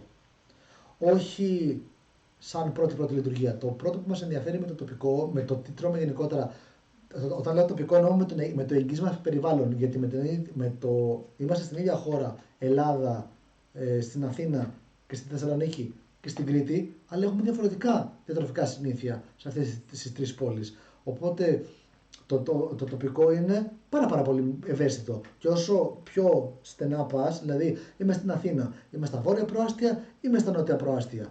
Τι τρώνε στο καθένα από τα δύο σημεία? Είμαι στα βόρεια προάστια, είμαι στο Μαρούσι, είμαι στη Κηφισιά, είμαι στην Εκάλη. Γιατί στο κάθε μέρος τρώνε διαφορετικά πράγματα. Λίγο διαφορετικά ωστόσο.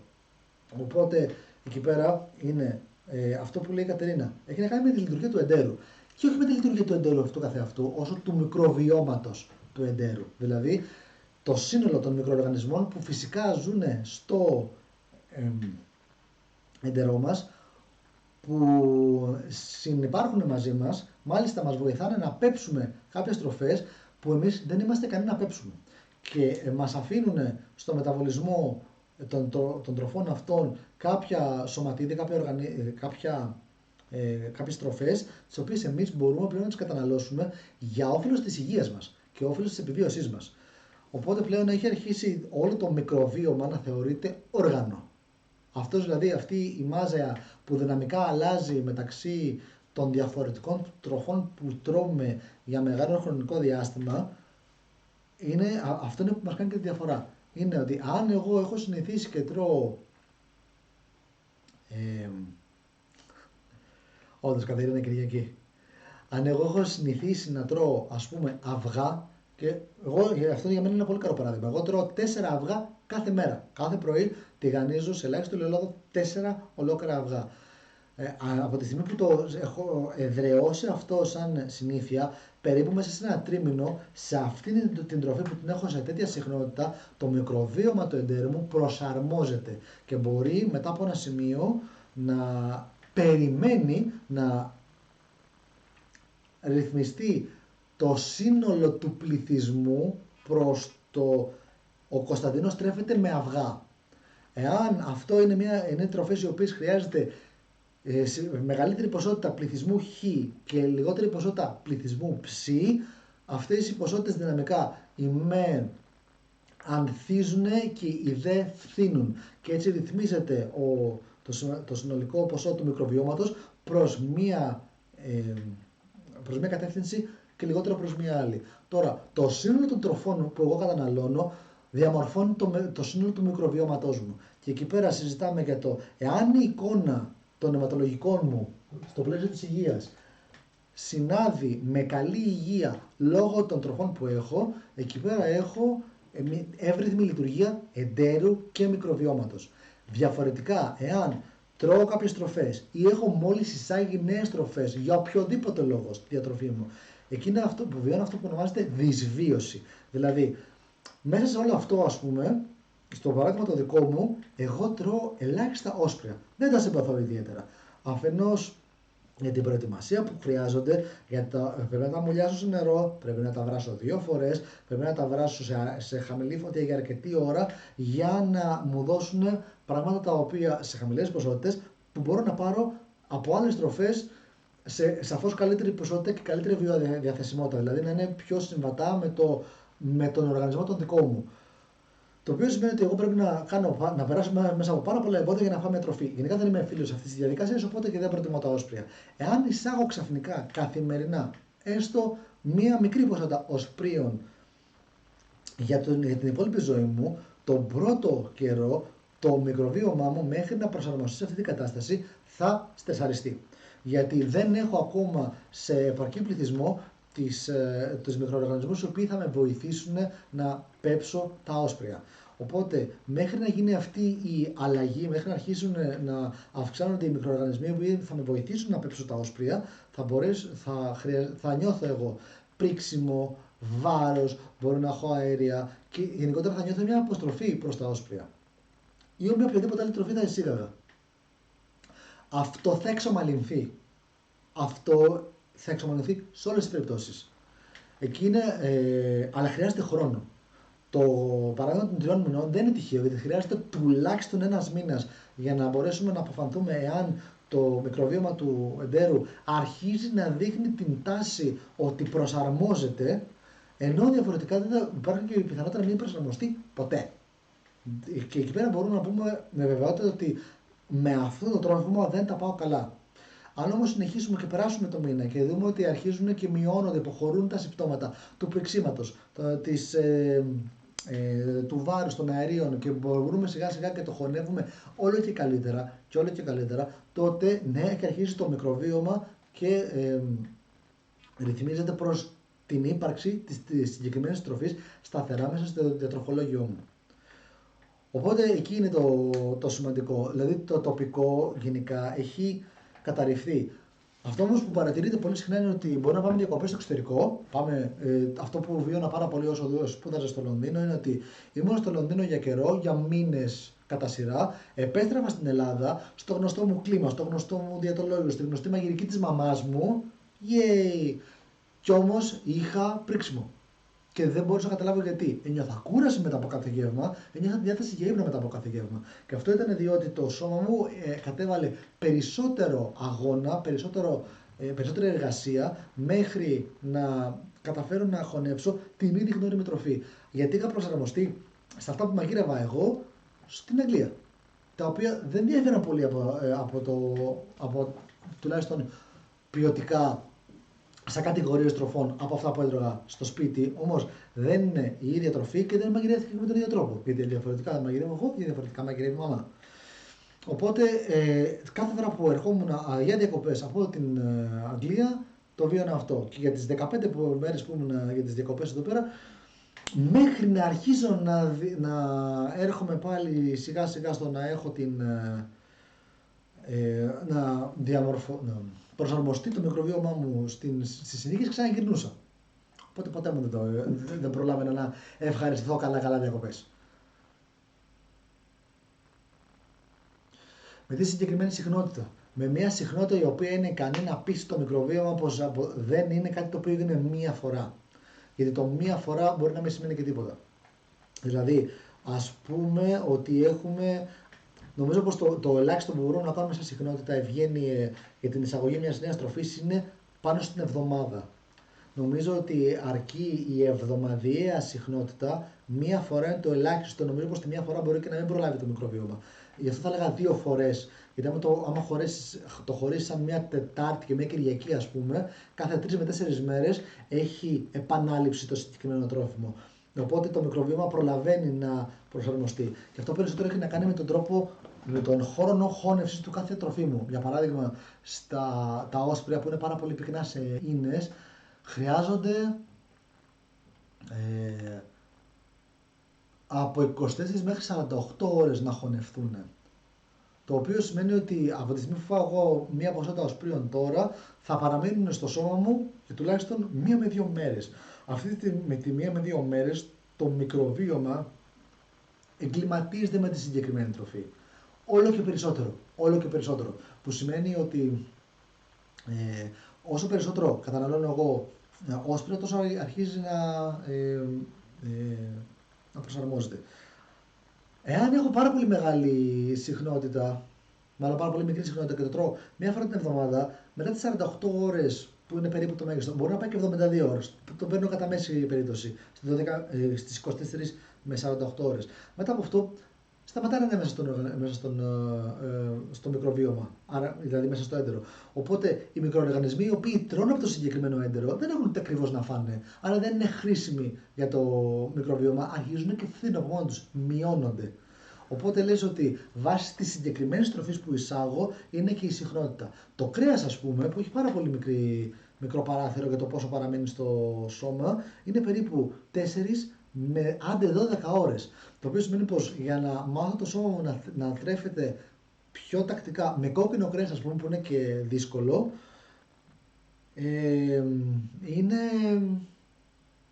χρειάζεται να το βάζω σχεδόν κάθε μέρα. Το που μπορεί να χρειαστεί μια φορά την ημέρα μια μικρή αλλά ικανή ποσότητα κόκκινου κρέατος προκειμένου το σώμα μας να προσαρμοστεί. Και αυτό μπορεί να είναι, ας πούμε, πολύ δύσκολο σε γυναίκες οι οποίες έχουν ανεμία χρόνια, ιδίως λόγω της περίοδου, και χρειάζεται να τρώνε πιο συχνά κόκκινο κρέας, διότι στην αρχή είναι δύσκολο στη χώνευση από τον οργανισμό, διότι ο οργανισμός δεν είναι προσαρμοσμένος προς αυτή την κατεύθυνση. Μέχρι να αυξηθούν οι πληθυσμοί οι οποίοι είναι ικανοί να χωνέψουν κόκκινο κρέας, θα θέλει κάποιο καιρό, θέλει περίπου 15 μέρες.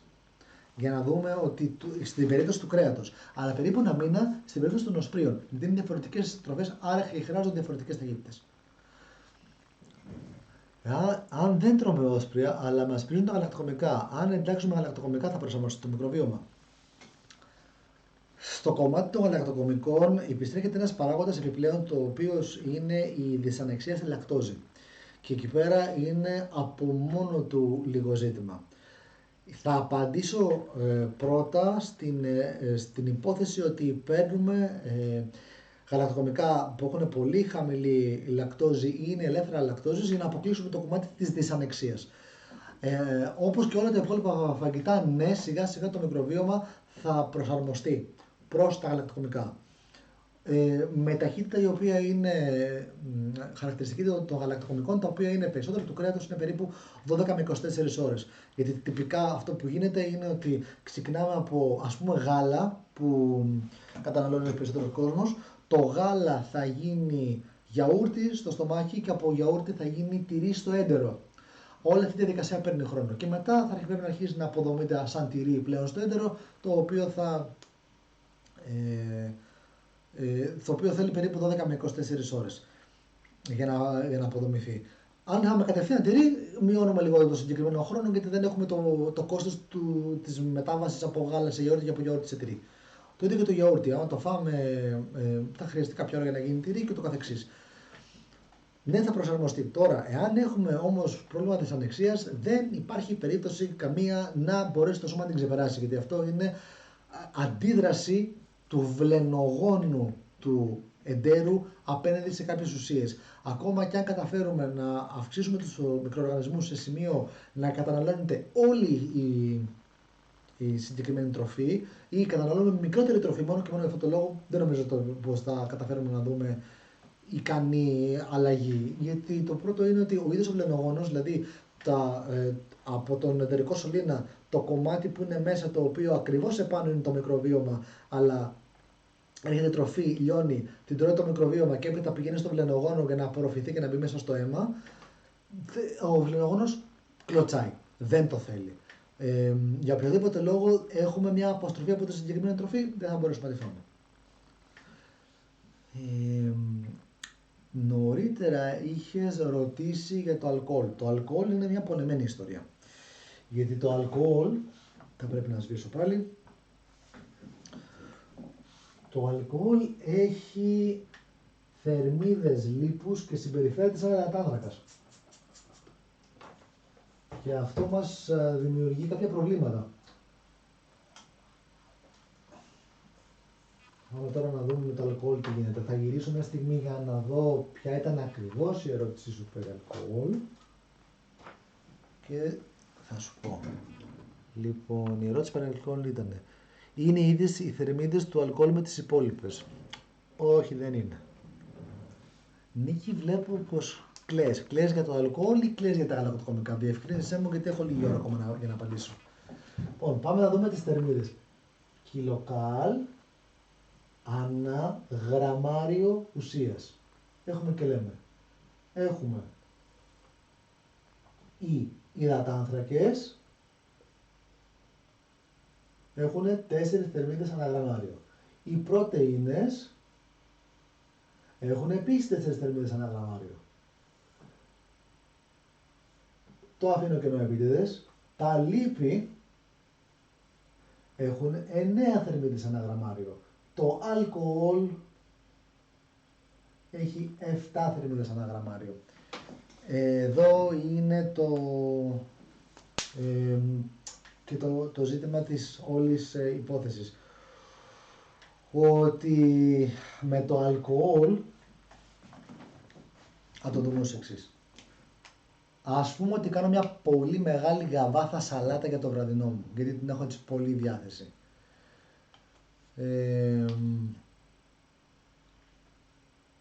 Το τυρί και το κρασί. Σωστά. Εσείς οι καλοφαγάδες θα έχετε αυτά τα ζητήματα. Λοιπόν, έχουμε και λέμε, στο παράδειγμα που έλεγα πριν, έχω τη διάθεση, είναι βράδυ και έχω διάθεση να φάω μια γαβαθάρα με μπόλικη σαλάτα που θα έχω κόψει μέσα μαρούλια, πιπεριές, κρεμμύδια, έτσι να την κάνω να την κάνω πάρα πολύ μερακλίδικη και θέλω να βάλω μπόλικο ελαιόλαδο. Ξεκινάω λοιπόν, ανοίγω το μπουκάλι και μπλε την βομβαρδίζω με ελαιόλαδο. Στην καλύτερη περίπτωση θα βάλω 100 γραμμάρια. Δηλαδή άμα κολυμπάει η σαλάτα μου θα έχει 100 γραμμάρια. 100 γραμμάρια αλκοόλ είναι 100 γραμμάρια αλκοόλ, 100 γραμμάρια ελαιόλαδο.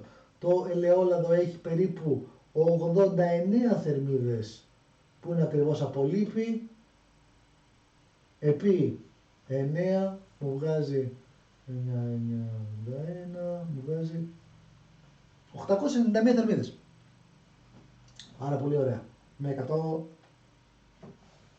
θα το διασταυρώσω. Επειδή είναι πάρα πολύ αργά και είμαι πάρα πολύ κουρασμένος και δεν ήμουν ποτέ πολύ καλός στα μαθηματικά, έχω 89 επί 9, 801 θερμίδες.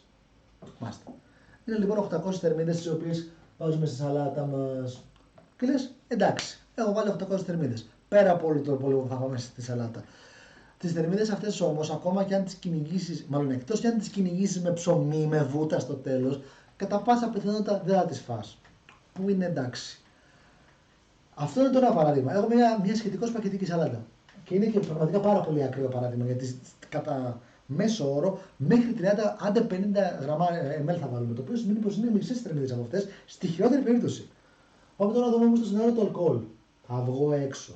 Και επειδή είμαι και πολύ άντρας, θα πάρω ένα whisky on the rocks. Το whisky έχει στα 100 ml 40% περιεκτικότητα, που σημαίνει πως τα 40 ml από αυτό είναι αλκοόλ. 40 επί 7, 4 7, 28, είναι 280 θερμίδες ανά 100. Το whisky, η μερίδα του είναι περίπου 150 ml, το οποίο σημαίνει πως έχω περίπου 400 θερμίδες ανά, το οποίο σημαίνει πως τα 150 ml ουίσκι, ξαναλέω, ναι, ξέρω ότι είναι επίτηδες ένα πολύ υψηλό σε περιεκτικότητα αλκοολούχο, αλλά θα έχει περίπου 400 θερμίδες. Και δεν θα πιούμε ένα. Και δεν θα πιούμε και ξερό σφύρι, δηλαδή θα φάμε και ξηρούς καρπούς μαζί. Ή ακόμα χειρότερα, κοκτέιλ, το οποίο θα έχει όλες τις θερμίδες ενός τέτοιου, και τη ζάχαρη και τους χυμούς και ό,τι άλλο έχει γύρω-γύρω, και από προσωπική μου εμπειρία δεν βγήκα ποτέ για να πιω μόνο ένα κοκτέιλ. Ακόμα και ένα πιο αθώο κοκτέιλ όπως ένα μοχίτο, το οποίο είναι gin, το οποίο έχει λίγο μικρότερη περιεκτικότητα και τριμμένη ζάχαρη και τα συναφή, είναι όντως μια μεγάλη ποσότητα, η οποία καταναλώνεται πάρα πολύ εύκολα. Πιο πολύ στέκομαι στην ευκολή κατανάλωση των υπέρμετρων θερμίδων και όχι στις θερμίδες αυτές καθεαυτές. Γιατί εάν χωράει στο θερμιδικό σου προϋπολογισμό, δεν είναι πρόβλημα να φας τις καταναλώσεις στις συγκεκριμένες θερμίδες. Όμως αν δεν είναι, μπορείς πάρα πολύ εύκολα να καταλήξεις σε υπερκατανάλωση. Αυτό είναι το κυριότερο πρόβλημα του αλκοόλ. Ειδικά στο γάλα υπάρχει περίπτωση να αποκτήσει δυσανεξία μετά από κάποια ηλικία ενώ στις προηγούμενες δεν είχες. Γενικά αυτό συζητιέται. Γενικά συζητιέται ότι από ένα σημείο και μετά υπάρχει δυσανεξία η οποία στις περισσότερες περιπτώσεις είναι αναπόφευκτη. Δηλαδή, με εξαίρεση ένα-δύο πελάτες μου οι οποίοι όντως αποδεδειγμένα σε προχωρημένη ηλικία 50 χρονών, 55 χρονών που εξακολουθούν και πίνουν ικανές ποσότητες γάλακτος για όλη τη ζωή, δεν την έχουν σταματήσει ποτέ, μπορούν πραγματικά να δράξουν όλα τα ωφέλη από το γάλα χωρίς να έχουν τα κόστη της δυσανεξίας, του πλεξίματος και του φουσκώματος. Αλλά και πάλι είναι από περίπτωση σε περίπτωση η κατάσταση. Πολλές φορές μου συζητούσε ένα πελάτης μου ότι είδα το συγκεκριμένο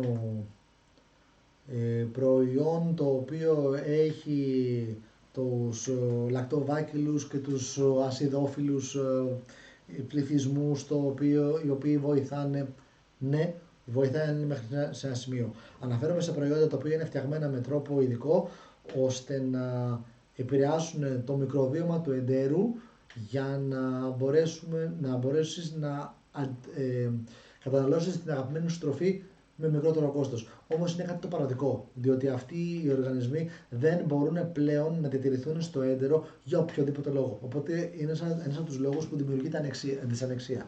Ο πρώτος είναι ο μικροβιωματικός. Ο δεύτερος είναι του ίδιου του λενογόνου ότι μετά από ένα σημείο και έπειτα έχει παρατηρηθεί ότι κάποιες τροφές δεν μας κάνουν πλέον. Όπως και θα πάω να δώσω στον γιο μου σήμερα το αγαπημένο μου φαγητό, το οποίο είναι μακαρόνια με κιμά, ας πούμε. Που είναι. Και πάω να το δώσω το φάω που εγώ ξέρω μετά από τα 39 μου χρόνια ότι είναι σίγουρα αγαπημένη μου υφή, αγαπημένη μου γεύση, αγαπημένη μου τροφή στο τέλος της ημέρας για να μπορέσω να χαλαρώσω για όλους αυτούς τους λόγους, για να ανταμείψω τον εαυτό μου για μια δύσκολη μέρα. Ο μικρός θα το δει και θα πει μπλιάξ. Και μπορεί να μην έχει άδικο εκείνη τη στιγμή. Μπορεί να μην πει ότι το βλέπω και μόνο από το οπτικό μπορώ να καταλήξω ότι δεν θα μου αρέσει. Μπορεί όντως εκείνη τη στιγμή στο στόμα του να είναι τόσο έντονη η γεύση ή να δημιουργείται τόσο μεγάλη αποστροφή στη γεύση που όντως να μην είναι ικανός να την ανεχτεί για μεγάλο χρονικό διάστημα. Μπορεί να μου κάνει τη χάρη να φάει μια δεκοταλιές και να την αφήσει την τροφή τη συγκεκριμένη. Ενώ αντίστοιχα υπάρχουν άλλες τροφές τις οποίες μου αρέσουν εμένα όταν ήμουν 18 και τις ξαναδοκιμάζω τώρα και δεν μου αρέσουν καθόλου. Και γιατί ενδεχομένως να μην μπορούσα και να τις υποστηρίξω μικροβιωτικά μέχρι πρότινος. Ελπίζω να απάντησα σε όλες τις ερωτήσεις σας.